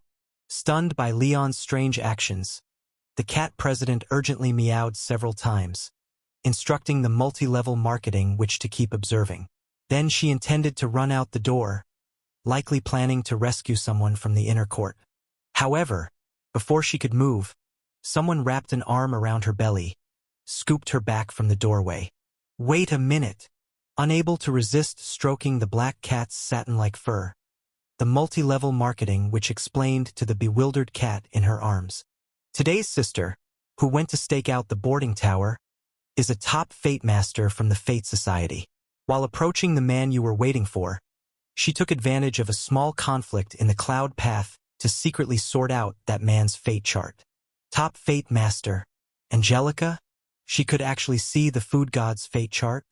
Upon hearing what the multi-level marketing witch said, the cat president couldn't help but blink her cat eyes, showing slight surprise in her gaze. Out of the 17 major societies of the Witch Kingdom, the 4 societies of destiny, fate, divination, astrology, and numerology, all have a slight reading ability of others' destinies, collectively known as the 4 societies of destiny, and the fate masters of the Fate Society are the most peculiar among them. Though they cannot directly and clearly observe fragments of the future as a witch like herself can, they can glance subtly at the target's general fate by sorting out their fate chart. And these fates cover a wide range: good or bad character, high or low status, tough or soft personality, strong or weak fortune. Such conditions are basically all within the observation range of the fate chart. Although not clear or specific, they have high reference value. However, such observation is basically limited to the ordinary people level. Fate charts of those cleaners who experience things vastly different from ordinary people and are constantly subjected to the contamination of abnormal objects are almost in a state of extreme chaos, making it difficult for fate masters to sort anything out. As for individuals like the food god, who, after joining the cleanup bureau for 4 or 5 months, have already reached the threshold of the true god, their fate charts must appear 1,000 times more abstract to the fate masters of the Fate Society than abstract art. How could Angelica sort out his... wait! Seemingly understanding something vaguely, a flash of realization swept through the cat's clear eyes. The food god, who was locked by the bedtime story, had his power already suppressed to an ordinary person's level, and even his ability to use abnormal objects was deprived. So indeed, now he is a normal person. And as one of the few top fate masters of the Fate Society, Angelica's ability in sorting out fate charts is of the highest level. Faced with the food god, who has become almost a typical person, she might actually be able to see something. President, I think this matter requires a reminder. Seeing the cat in her arms finally calm down and look up at her, the multi-level marketing which hesitated slightly before translating. According to the sister from the Fate Society, the fate chart of the man you're waiting for is quite unique. She has never seen such a chart before and didn't really know how to describe it to me. But one thing she's certain is that after getting involved with him, everything around you will be thoroughly changed. That man is like a wildfire on the prairie, burning wherever he goes. Everything he passes through will either be utterly destroyed in the flames or find rebirth in the ashes. There's absolutely no middle ground. Meow, meow, meow? I don't know what it means either. That's just what she said. Faced with the puzzled inquiry from the cat president, the multi-level marketing which shrugged and said, I asked further, but she wouldn't explain more. President, you know how those people from the 4 societies of destiny are, even if you ask, it's pointless. Meow. I suppose so. Seeing the multi-level marketing witch's rather helpless expression, the cat president couldn't help but nod in agreement. The people from the 4 societies of destiny indeed have the habit of not speaking clearly. Some have such outstanding abilities that they don't dare disclose what they see, fearing backlash from destiny. Others simply have limited skills and cannot clearly see the specific future and destiny, so they have to mix some mystical stuff with the small fragments they see. As for Angelica, which type is she? It seems likely a little of both. As a top fate master, her ability is certainly remarkable. She's probably seen many significant things and fears casually talking about them might bring bad luck. And as the future director of the cleanup bureau, Leon's fate, even while suppressed, isn't something a fate master can entirely sort out. She can probably only see some hazy shadows, hence the vague statement, forget it, it doesn't matter anymore. After struggling slightly and jumping out of the multi-level marketing witch's arms, The cat president took bold steps, eyes full of determination, toward an unknown destiny. She had no other choice left. Whether this wildfire brings destruction or rebirth, he was her last straw. Regardless of whether the outcome is good or bad, even if just to see her mother once more, she must try. Under the worried gaze of the multi-level marketing witch, the cat president, with a firm step, vanished into the bustling streets, heading straight towards the great witch court at the center of the secret magic city. And as the cat climbed the column adorned with strange totems, slipping under the dark eaves, and entered the reception hall close to the inner court, she saw her important wildfire ally holding the arm of the imposter scoundrel, with an unusually friendly smile on her face. "Miss Catherine, won't you reconsider this marriage contract?" Unaware that a cat rushing to rescue its ally was nearly shattered by his own words, Leon grasped the Princess Catherine in front of him, who was full of terror and spoke in a mix of languages. His son may be a bit mischievous, but fortunately not beyond saving. With some guidance, he might— "Hey you, come over, son." He pulled the utterly distressed Prince Freckles over, stood him by his side, and then turned to the equally distressed Princess Catherine with a kindly demeanor and suggested, "With some guidance, he might not become a suitable match. Our two families can strengthen ties and maintain our close allied relationship. What do you think of this proposal?" "What do I think? I think while wetting my pants," held by Leon, Dongya trembled uncontrollably like a deer caught by a lion, unable to move and clenching his legs tightly. "Good news, I agreed to narration of non-existence and the White Snake's request, preventing a forced marriage with the food god. Bad news, I'm playing his silly son, Little Freckles, and upon entering, he seemed bewitched, proclaiming love at first sight. Although the food god didn't become my husband, he seems destined to be my father-in-law." "Dongya, why are you trembling?" At this crucial moment, the earring on Princess Catherine's ear swayed slightly, and the dissatisfied voice of the White Snake resounded by his ear. "This is all part of the bedtime story. The food god locked in the bedtime story is just an ordinary person now. He can't hurt you. There's nothing to fear." Though told reassuringly, "I'm no Heart Lake god. I can't not fear just by saying so. Plus, you're not the one caught by the food god. Of course you wouldn't be afraid, you insufferable being." Princess Catherine, secretly trying to yank off the imposter princess's gloves, but failing to remove them, unable to trigger materialism. Leon regrettably clicked his tongue and continued marketing, according to his persona.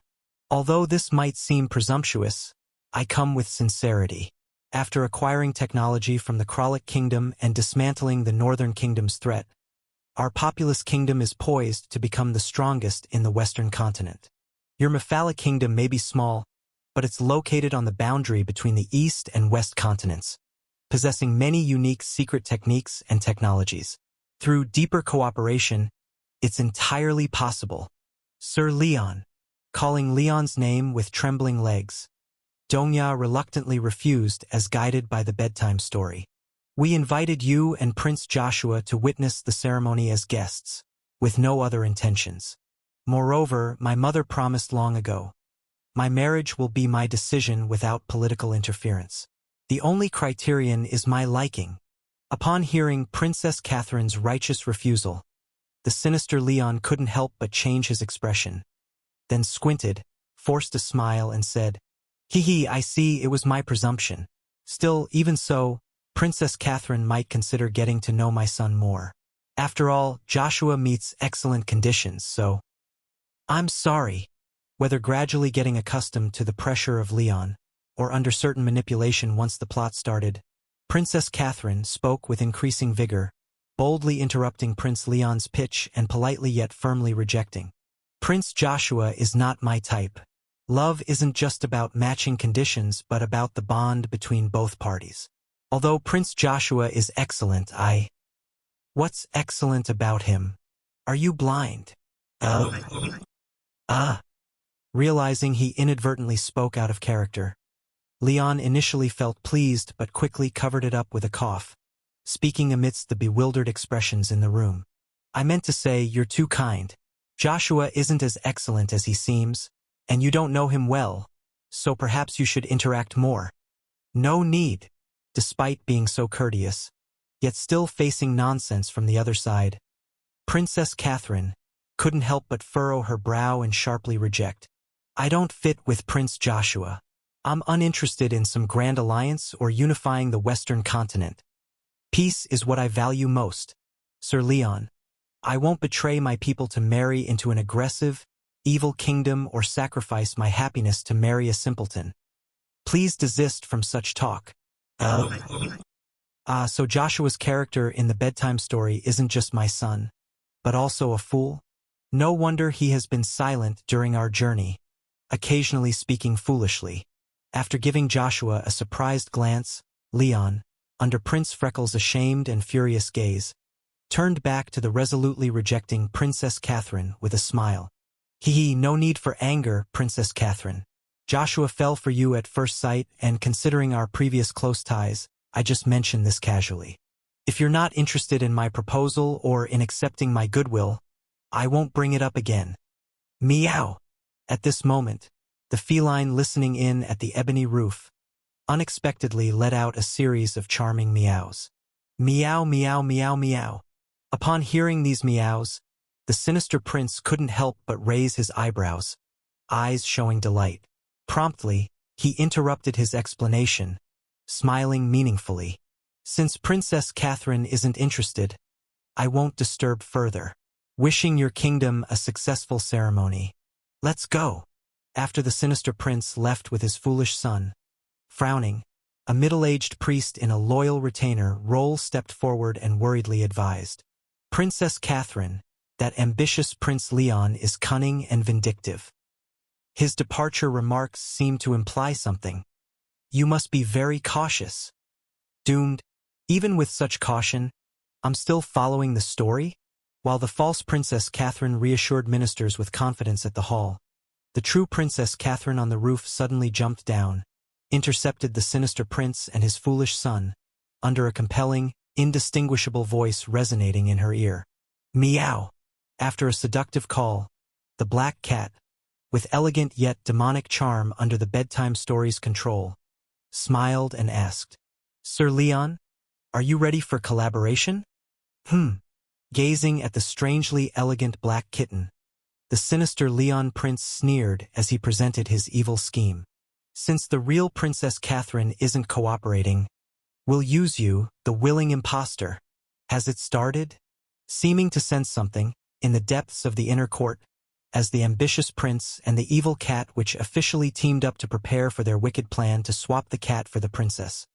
A silver-haired elderly woman with kind eyes suddenly paused, her expression regretful, and ceased her narration. Oh! After the silver-haired elderly woman stopped speaking, a child's voice filled with a hint of curiosity traveled through some connection in time, reaching her ears just in time. Nothing serious. As if crossing an unknown span of time, seeing a child looking at her in confusion. The elderly woman's eyes, glowing softly, flashed a hint of gentleness. She shook her head and explained, It's just that Grandma's time here is about to run out. Your time lies entirely in the future, while Grandma's time has stopped in your past. So this should be our last conversation. Hearing the silver-haired elderly woman's words, the child who doesn't exist in the present seemed a bit anxious, babbling out again, while the elderly woman's skirt corners slightly wrinkled, as if lightly grasped by two invisible small hands. Good child. Smiling, she raised her wrinkled hand softly to stroke the air at about knee height. The silver-haired elderly woman gently comforted. In Grandma's future, your father will help me with a favor, and chatting with you in advance to eliminate some bad influences is my repayment to him. So no need to feel sad about my farewell. We inherently exist in different times. It's only because of your father's connection that we could have such exchanges in different times when I've already passed and you've yet to be born. And when you can control your talents and are no longer affected by those fragments, our exchanges should end. It's just that Grandma's child is not around. So I often feel lonely, which is why I've stayed chatting with you for a few extra days. After gently soothing with a couple of sentences, The silver-haired elderly woman smoothed out her wrinkled skirt, then took 2 steps back, somewhat reluctantly advising. Goodbye, child. I've heard your Aunt Anna calling you, and today's lunch should be stewed cod. When you do have lunch, remember to report your Uncle William. Don't actually let him succeed in what he's up to. Also, when going to bed tomorrow night, if you hear any noise from your dad's room, be sure not to knock on the door. Otherwise your little sister might be born a few months late. Alright, that's all I'm going to say. Hearing the footsteps approaching from the front hall, the silver-haired elderly woman regretfully sighed, then proactively closed her eyes. As her glowing eyes slowly closed, the dingy shadows and blurry child's calls within the small courtyard abruptly vanished, fading away along with her closed eyes. When the silver-haired elderly woman opened her eyes again, the somewhat old doors of the small courtyard creaked, and a figure she waited for an unknown length of time entered cautiously. Catherine, my daughter. Seeing the face indistinguishable from her daughter's, yet bearing an unfamiliar expression, the silver-haired elderly woman sighed softly, then proactively turned her gaze away, coldly voicing her aversion. I know what you want to say, so no need to start. I have absolutely no interest in your trivial proposals. Just having entered the yard and about to speak, he was simply cut off. Just having sharply rebuffed the evil Leon, Dongya's spirits rose, instinctively ready to retort. Yet, before he could speak, Dongya's calf suddenly hurt a little, as if someone had kicked him hard, nearly making him kneel down with one knee. But as he steadied himself in surprise and anger, turning to see who stealthily attacked him, he only glimpsed amidst the faintly visible courtyard shadows a blurry child hopping on one foot, glaring at him angrily.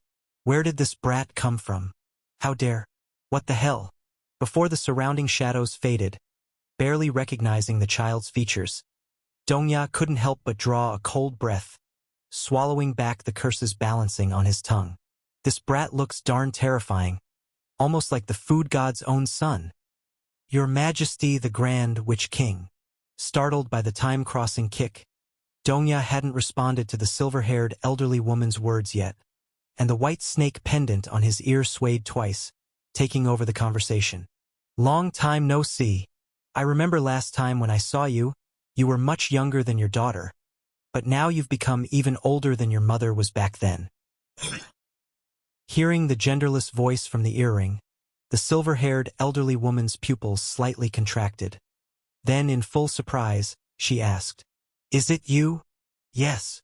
Facing the silver-haired elderly woman's abrupt question, narration of non-existence, seemed to know what she wanted to ask and replied directly, the tone with a trace of laughter.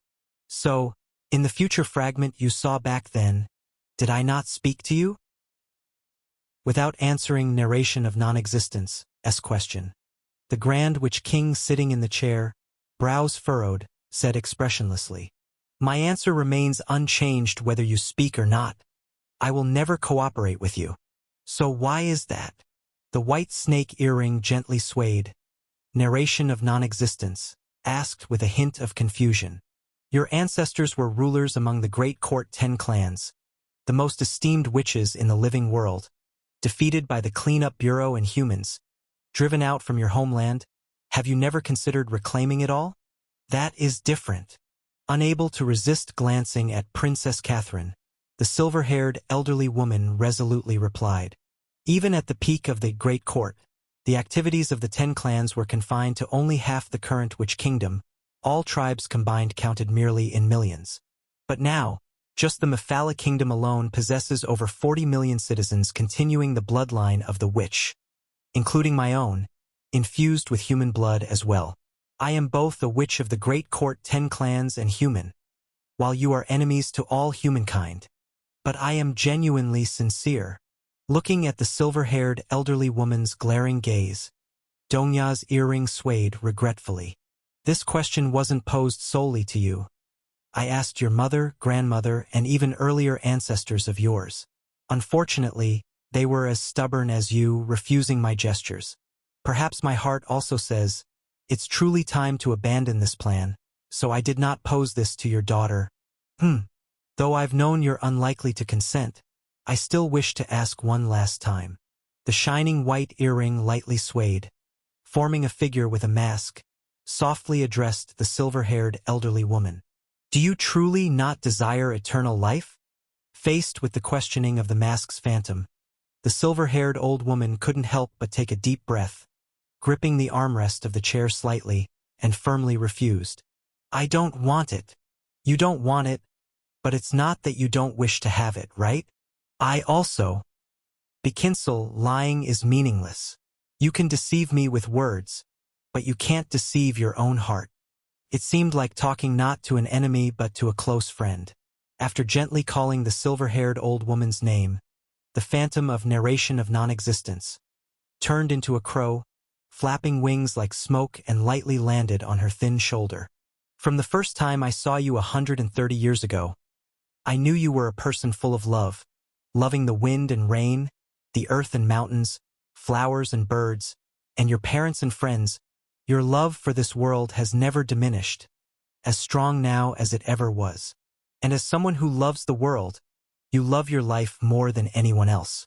If you could, you would want to live forever, continuing to embrace everything you love happily. The black feathered wing brushed the silver-haired old woman's cheek with a casual, slight sweep, erasing the marks of time on her face and revealing a youthful face full of vitality. Tilting its black head, narration of non-existence, softly said in a distant voice, Your heart holds too much love, and also too many regrets. You haven't lived nearly enough. Bekinsel, although you resolutely refused me, you are indeed resisting from the depths of your heart, moving toward another unknown world. You sincerely wish that time could stay with you, and you indeed have that ability. Gazing gently at the silent great sorcerer king, the black crow flapped its wings twice again, and after these two light movements, the great sorcerer king's silver hair swiftly turned black, and her slightly hunched back straightened up.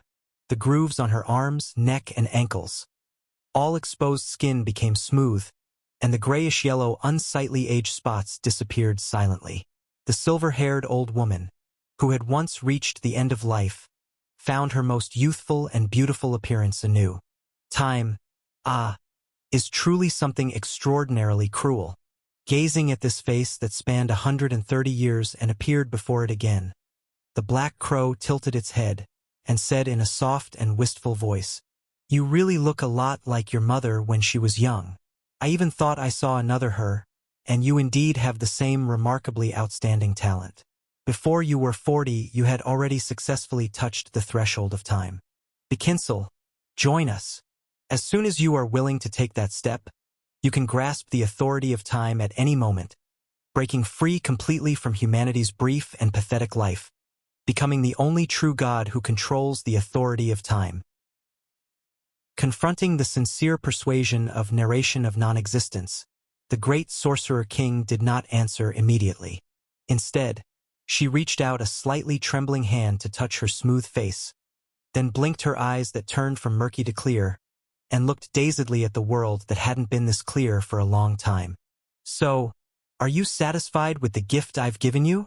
After flying up from the silver-haired, black-haired girl's round shoulder and landing back on the shoulder of Princess Catherine, the crow incarnated by narration of non-existence said warmly, Bekinsel, I understand why your lineage keeps rejecting my invitation.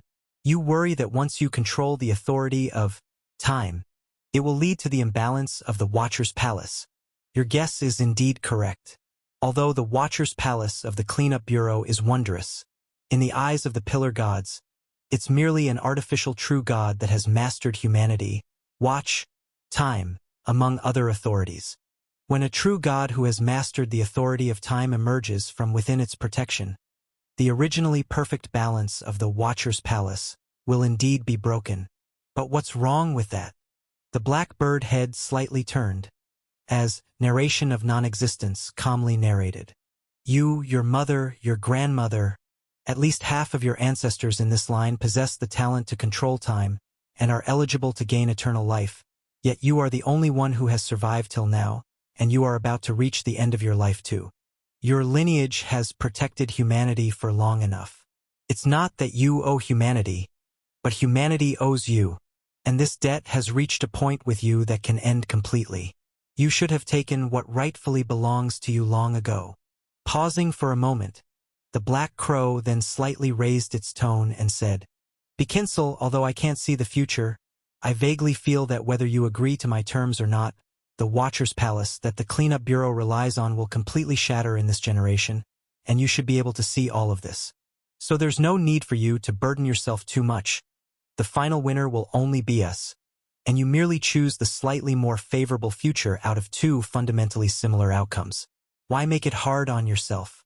You are just choosing the future. The future, huh? After silently listening to narration of non-existence, persuasion, the rejuvenated great sorcerer king bowed her head, glanced at the shoe print on Princess Catherine's calf, then couldn't help but press her lips into a light smile. You do make a point. Starting about 3 years ago, the fragmented futures I saw, although still constantly changing, had mostly only differed in details. The truly significant differences have become minimal. Indeed, the trajectory of the future is becoming basically the same. Question mark. Surprised by the somewhat abrupt response of the great sorcerer king, narration of non-existence was momentarily taken aback, then frowned and said, What do you mean to say? What I mean is, you are right in your feeling that the Watcher's Palace of the Cleanup Bureau has a possibility of being broken, but maybe what happens at that time is not what you think. Well, but you don't have to worry too much. After all, you might not even see that day. Casting a mischievous smile towards the narration of non-existence, whose eyes were filled with uncertainty, the black-haired girl sitting on the wide chair happily kicked her nimble legs, then said with a cheerful smile, For those of us who can see the future, to avoid dying by revealing too much of it, our words are always mixed with truth and lies. Maybe I just bluffed you just now. Don't take it too seriously. Oh, right. Upon saying this, seemingly remembering something suddenly, the great sorcerer king sized up the Princess Catherine with a confused gaze, then raised her hand to give him a thumbs up. I think I recognize who you are. Go for it. The future of the Slaughter King Association rests entirely on you. The future of the Slaughter King Association depends entirely on me? Looking at the Grand Witch King's own thumbs up, with a face full of confusion, Raven-masked man instinctively turned his head to look at the narration of non-existence on his shoulder, wanting to hear how it would explain this. However, at this moment, the narration of non-existence seemed somewhat irritated, and its pitch-black raven feathers fluttered once more. The vitality, like a wilting ephemeral flower, quickly peeled away from the Grand Witch's body. The straight spine hunched over again.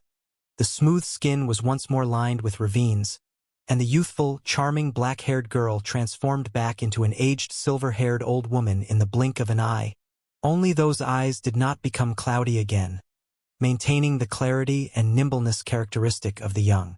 Bekinsel, gazing into those still calm eyes, the tone of the narration of non-existence, usually slow and gentle, finally contained a visible trace of anger. If your purpose in saying these things was to anger me, then you've succeeded. Watching the crow on his shoulder, whose eyes were faintly turning red with rage, Raven-masked man couldn't help but twitch his lips, feeling that he seemed to be maliciously offended by his teammate. Someone says the future of the Slaughter King Association depends on me, and then you, as if your tail was stepped on, directly start raging? I mean, what do you mean by that? Am I not also a pillar god? Is it disgraceful that the Slaughter King Association depends on me? So, what can you do to me then? Regretfully touching her once smooth face, the silver-haired old woman, having gained the upper hand in the argument, first glanced at the Princess Catherine with a strange expression, then laughed and asked, To quell the anger in your heart, do you intend to use this impostor to torture me? Or are you planning to take my life yourself? Unfortunately, I have just over a week left. Even if you kill me immediately, it will only shorten my life by a few days. And if you plan to torture me, although I can't extend my life, I do have the ability to end it right away. Rest assured, I don't enjoy such crude methods. And besides, you may not necessarily have the ability to end your own life. Facing the Grand Witch's provocation, the narration of non-existence stared into her eyes with its yellow-brown pupils, speaking in an indifferent tone. Bekinsel, from this moment on, you are also a part of this story, and the role you will play is yourself, benevolent, kind, strong, yet already aging Witch King. As the crow slowly narrated, the last trace of youth within the silver-haired old woman's body was completely stripped out, and like Leon and the others, it was thoroughly sealed by the bedtime story. Although you were very powerful in the past, now in your declining years, you no longer have the strength of your youth, retaining only a single strike of power. Accompanied by the indifferent narration of the narration of non-existence, the wooden cane in the corner of the courtyard slowly floated over, automatically landing at the silver-haired old woman's side, as if it were alive, pressing into her palm and releasing a jet-black stream of air, tightly binding the Grand Witch's hand.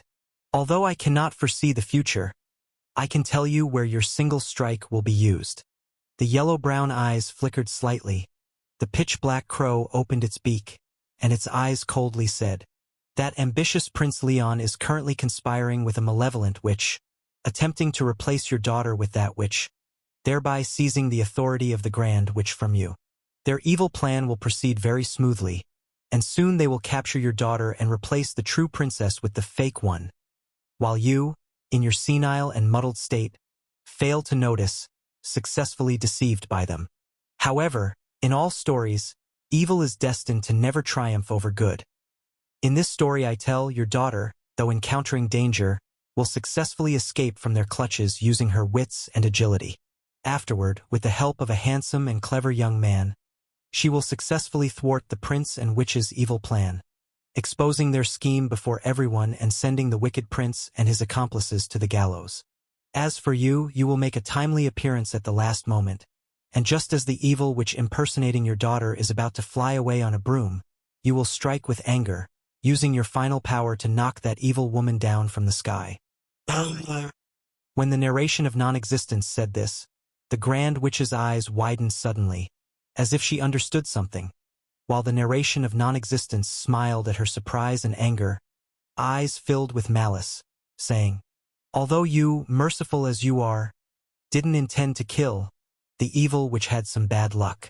When she fell off the broom, accidentally, Glancing around the buildings of the inner court, the narration of non-existence lifted its pitch-black wings and pointed to the distant black spire.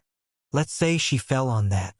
Casually assigning a final fate to the evil witch, the narration of non-existence looked at the furious Grand Witch in front of it, coldly smiling with satisfaction. Next, the unlucky witch will wail in pain on the spire of the tower for a day and a night, and when her blood, the same color as yours, flows from the top of the tower to the bottom, only then can she die with resentment towards you and eyes full of unwillingness. As for you, your daughter, and the young man who aided her, you will embrace happily beneath the tower where the corpse of the evil witch hangs. So, are you satisfied with the conclusion of the story? I am not satisfied. The silver-haired old woman gritted her teeth and said, "You won't succeed. I've already seen the future. The things you said, the things I said, in this story that I tell, are destined to become the reality that will happen in the future." Interrupting the Grand Witch's rebuttal, the narration of non-existence slightly raised its head, eyes calm as it said, "As for the future you saw, it is merely one of countless possibilities. The future you see may not necessarily become the real future.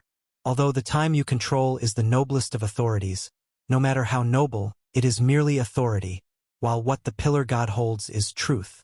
As the pinnacle of all cognition, truth is a reality that, as long as the conditions are met, will surely be achieved and can never be changed. When I narrate this story, it will inevitably come to pass, with no one able to defy it. Oh crap, I think I've been targeted already." Returning to the Hairball Society's base with Leon and his group, the multi-level marketing witch's second-hand broom shop, Catherine, who had reverted to her true cat form, climbed weakly onto her designated sofa and lay on the soft cushions with a look of despair. I originally thought as long as I didn't wear that damn hat, I'd have a good chance of escaping the Slaughter King Association's lock-on, but as soon as I saw the food god just now, I immediately lost control of my body and started performing. This proves that whether or not I wear that sleep cap, I've already been locked on by the bedtime story, and even all my previous actions are probably part of what the bedtime story had said. Thinking about it carefully, even my methods of contacting the food god in advance might be within the rules of the bedtime story. It was precisely the invitation from me, the evil witch, that attracted the evil prince who covets the witch kingdom. As expected, the next plot is probably about me and the ambitious Lionheart prince scheming to impersonate Princess Catherine and thereby take over the witch kingdom with an evil plan. Then justice will eventually triumph over evil, and those with ill intentions will get their comeuppance, while the good people live happily together and such. Curse it. Thinking of that jerk who's wearing my face and usurping my identity, the enraged cat-eared woman couldn't help but scratch the sofa beneath her fiercely. Clearly, those bastards from the Slaughter King Association are the villains, so why am I the bad guy? This damn story is just... What is he doing? Watching Leon enter the second-hand broom shop, but not rushing to discuss the situation with her, instead fiddling here and there, rummaging through things, the cat lounging on the armchair couldn't help but blink and actively reverted to human form. What are you looking for? Hehe. Glancing back at the armchair's cat-eared woman, Leon halted his groping movements and spoke arrogantly.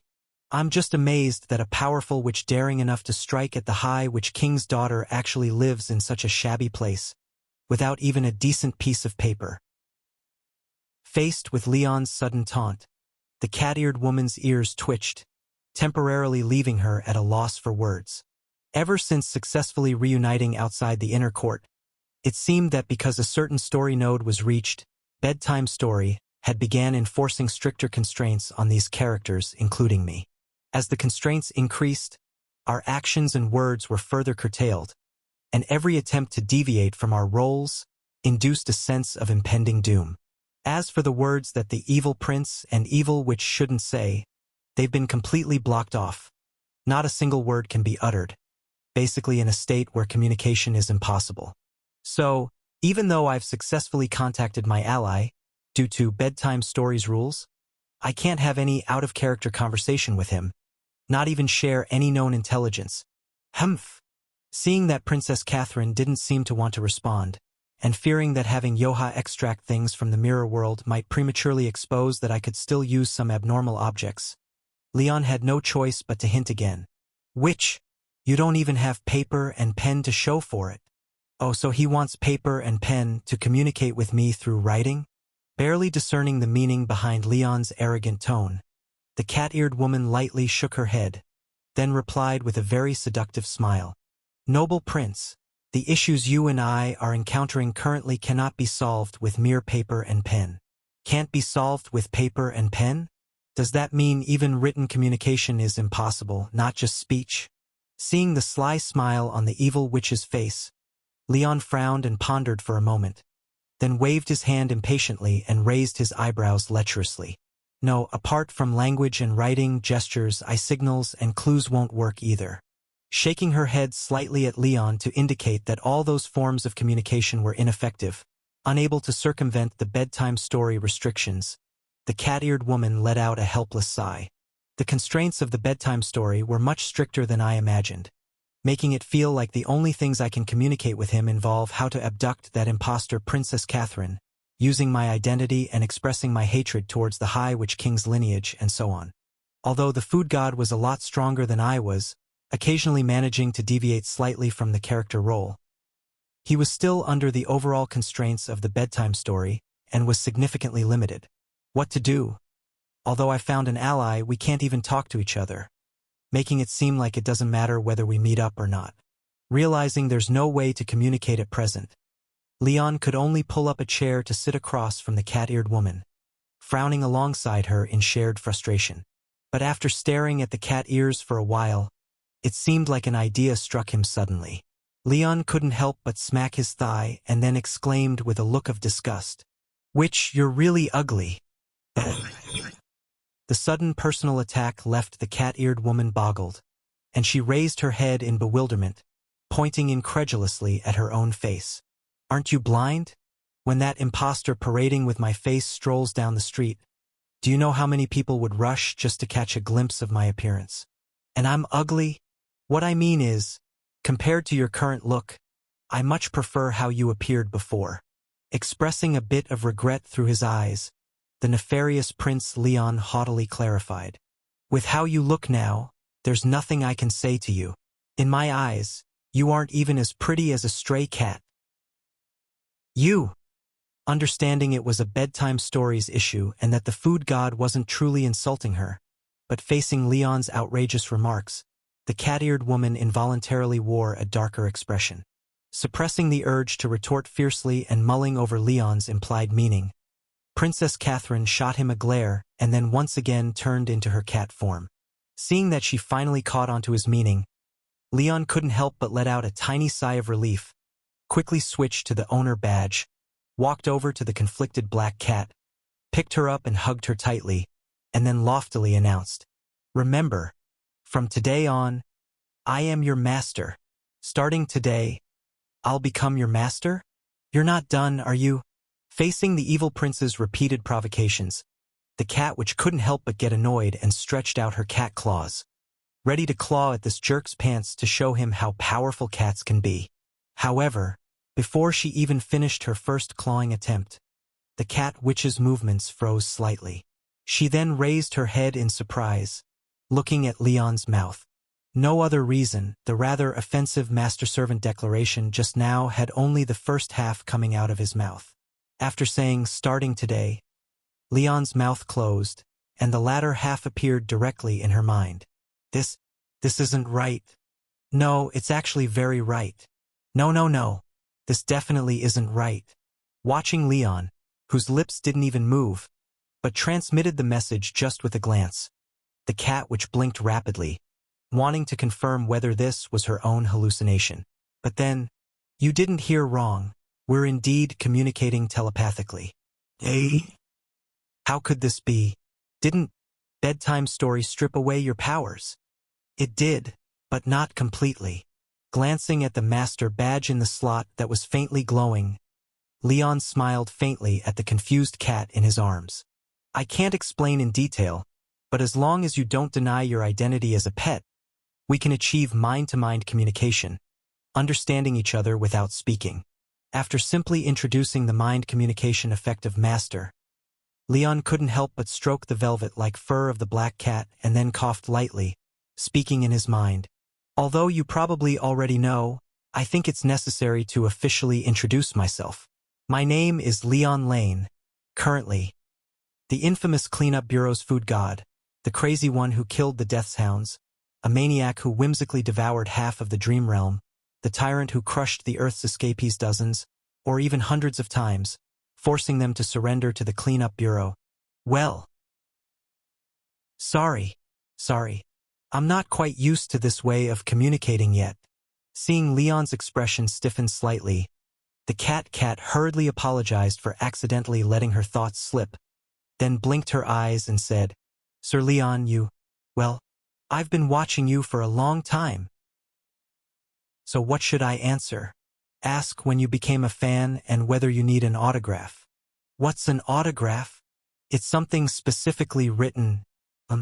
It's not important."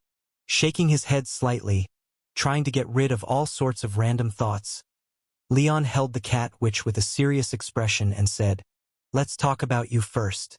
Your true identity shouldn't be that of an evil witch, but rather Catherine, the princess of Mephala Kingdom, right?" "Yes." After nodding slightly, the cat princess couldn't help but sigh in a human-like manner, then said with full of annoyance, "The Slaughter King Association idiots have been targeting our line for a long time. If it weren't for my good luck, seeing some fragments of the future, setting a trap to catch the god of cats and dance, and using her identity to infiltrate the Slaughter King Association, my mother and I would have been killed long ago." "You caught a true god?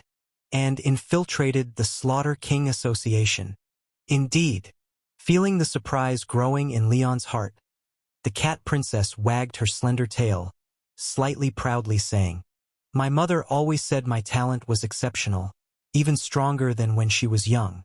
Plus, with her careful teaching and the secret techniques collected by major societies, by the age of about 15, I had reached a level comparable to a level 1 cleaner of the Cleanup Bureau." Although in terms of hard strength, there's still a gap. I can't compare to the elites among level 1 cleaners. But with the means of foreseeing the future, those true gods significantly weakened during their descent by the Watcher's Palace may not really get the better of me. As for the Slaughter King Association, their mode of operation is quite secretive, wearing masks during gatherings, with little contact between members, so infiltrating wasn't as difficult as imagined. Wow, impressive! Offering a couple of cooperative praises, Leon scratched under the cat princess's chin with one hand while glancing at his badge panel. Apart from Master, used to communicate with pets and gain great animal affection, the recently equipped, reliable brother was also faintly glowing. This badge, first earned by me, has a special ability that during conversations with minors younger than myself, the other party will easily develop trust and may trigger a special state of pouring out one's heart when emotionally stirred, revealing inner turmoil and secrets to me. Judging from the cat princess's current state, it seems that both Master S affection bonus and Brother S pouring out one's heart state have been triggered. However, based on my knowledge, Princess Catherine's age is definitely older than mine, so is your age different when you become a cat compared to your human state? How did you know? The round cat eyes opened wide suddenly. The cat princess nodding, with eyes full of surprise, she replied, "Before the god of cats and dance descended, I managed to infiltrate her church, swapping the sacrificial maiden for a kitten that couldn't dance, thwarting her plan to descend using the dance authority, which caused an overflow of the cat authority. After realizing she couldn't escape, she reversed and cursed me, putting that kitten's soul into my body. Sir Leon, does that unusual object that allows you to gain intelligence with a touch wasn't sealed by bedtime story either. It can still be used, more or less." Glancing at the materialism badge in the slot, Leon gently petted the cat in his arms while eagerly asking, "Princess Catherine, since you once infiltrated the Slaughter King Association, you should know something about narration of non-existence and bedtime story, right? Could you share the information you know? That might be a bit difficult." Hearing Leon's request, the cat princess spoke troublingly. "About narration of non-existence. I actually know very little, and my name is still in the 10 Tribes Law Book, so if I recklessly divulged the identities of other members, I'd certainly face punishment from the law book. As for what it tells, bedtime story, I've only heard bits and pieces about the past, but I know this thing is dangerous. Even members of the Slaughter King Association wearing the nightcap could be affected, with many going mad or never waking up. Nightcap. It's the medium used to join the bedtime story, shaped like a knitted nightcap with a pom-pom on top. After gesticulating twice with her cat paw, the cat princess continued explaining. "Once you wear that hat, you'll be deprived of all abnormal abilities like any target locked by the bedtime story, used as material to start the bedtime story. If the target to be locked is a true god-level being, then as a cost, a true god of the same or even greater strength must voluntarily wear the nightcap created by narration of non-existence. I also have one in my possession. You had this good stuff and didn't say it earlier?" Upon hearing the cat princess's words, Leon couldn't help but be overjoyed. Since being locked in by the bedtime story, the most troubling issue for him wasn't the inability to use abnormal objects, but the overly secretive actions of the narration of non-existence. For this ancient pillar god, the existing records in the Bureau were too scarce. He not only lacked any accurate intelligence, but he wasn't even sure if the thing used to lock him was actually called bedtime story. In the extreme lack of information, the resistance effect of materialism had been unable to trigger, causing him to be tightly constrained by the power of the bedtime story, forcing him to follow the arranged plot. And now the cat princess told him that she had a bearer of truth, controlled by the narration of non-existence, which was undoubtedly excellent news. As long as he could touch that hat, materialism might be activated normally, thereby providing him with abnormal resistance, allowing him not to be so restrained, and then he'd have a lot more options. "Where's that sleep hat?" "Ha! Show me that sleep hat." Our ability to escape the arrangements of the bedtime story may rely on this thing. Feeling the immense joy emanating from Leon, the cat princess shivered, then immediately got up in a fluster and said, That sleep hat was kept using an abnormal object and is at my home. Let me take you there immediately. Let's go.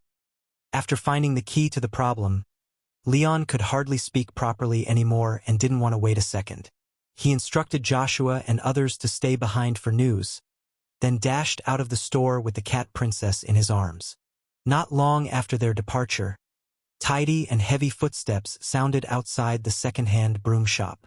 2 squads of soldiers, wielding halberds, jogged in from the alley and dispersed the panicked pedestrians on the street, sealing off the vicinity of the shop completely.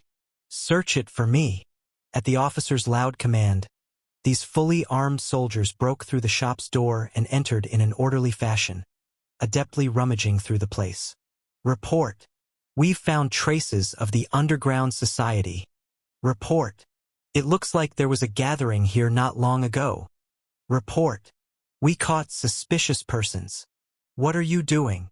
Having been pulled up from a chair by 2 soldiers, the pent-up Prince Freckles burst out in anger, kicking a soldier's shin guard.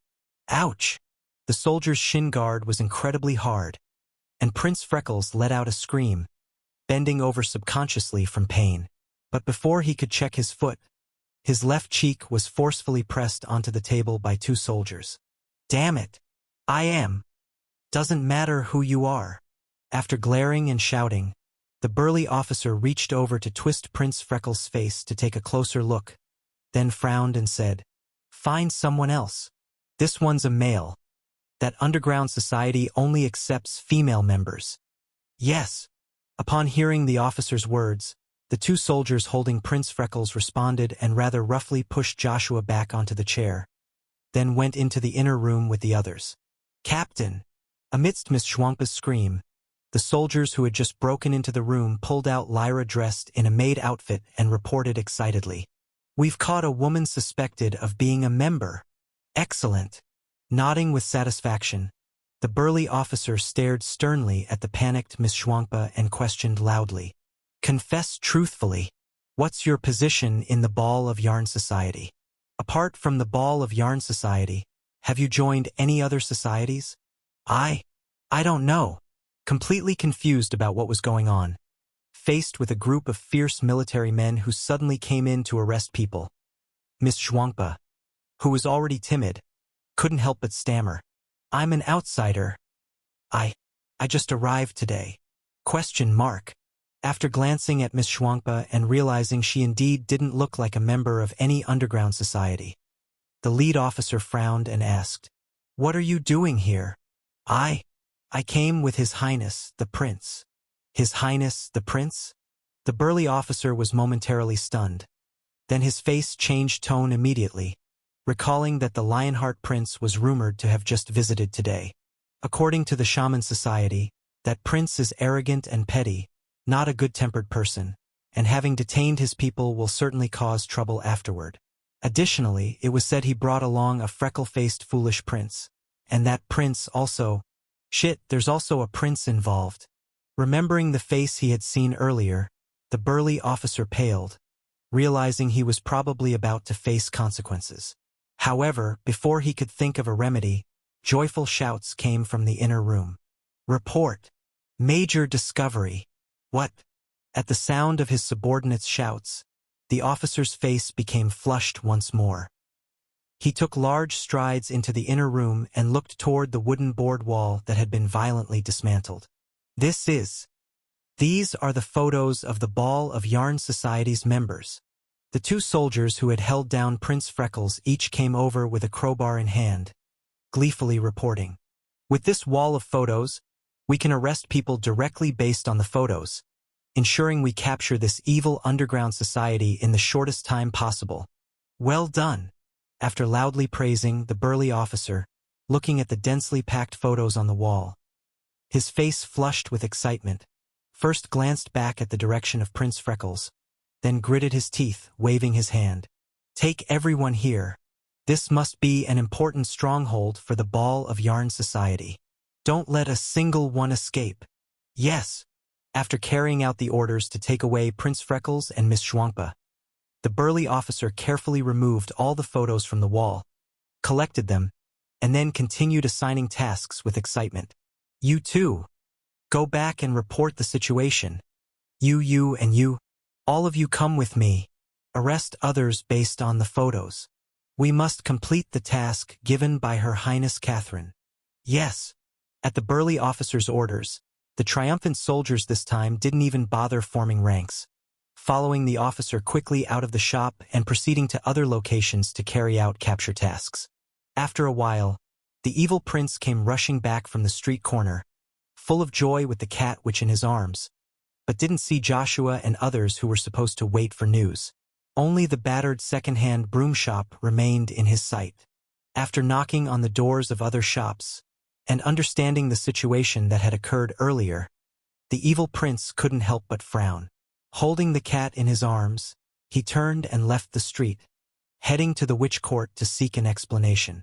However, not long after the evil prince left in fury, an ordinary young man dressed as a guard walked out of a public restroom at the street corner. After tucking away some toilet paper, stretching his numb legs from squatting too long, he slowly walked back to the broom shop. Seeing the wreckage of the second-hand broom shop and the now empty house, the unremarkable young man stood at the door with his mouth agape in confusion. Wasn't it said that once locked by the story, abnormal objects wouldn't work? How did I still get left behind?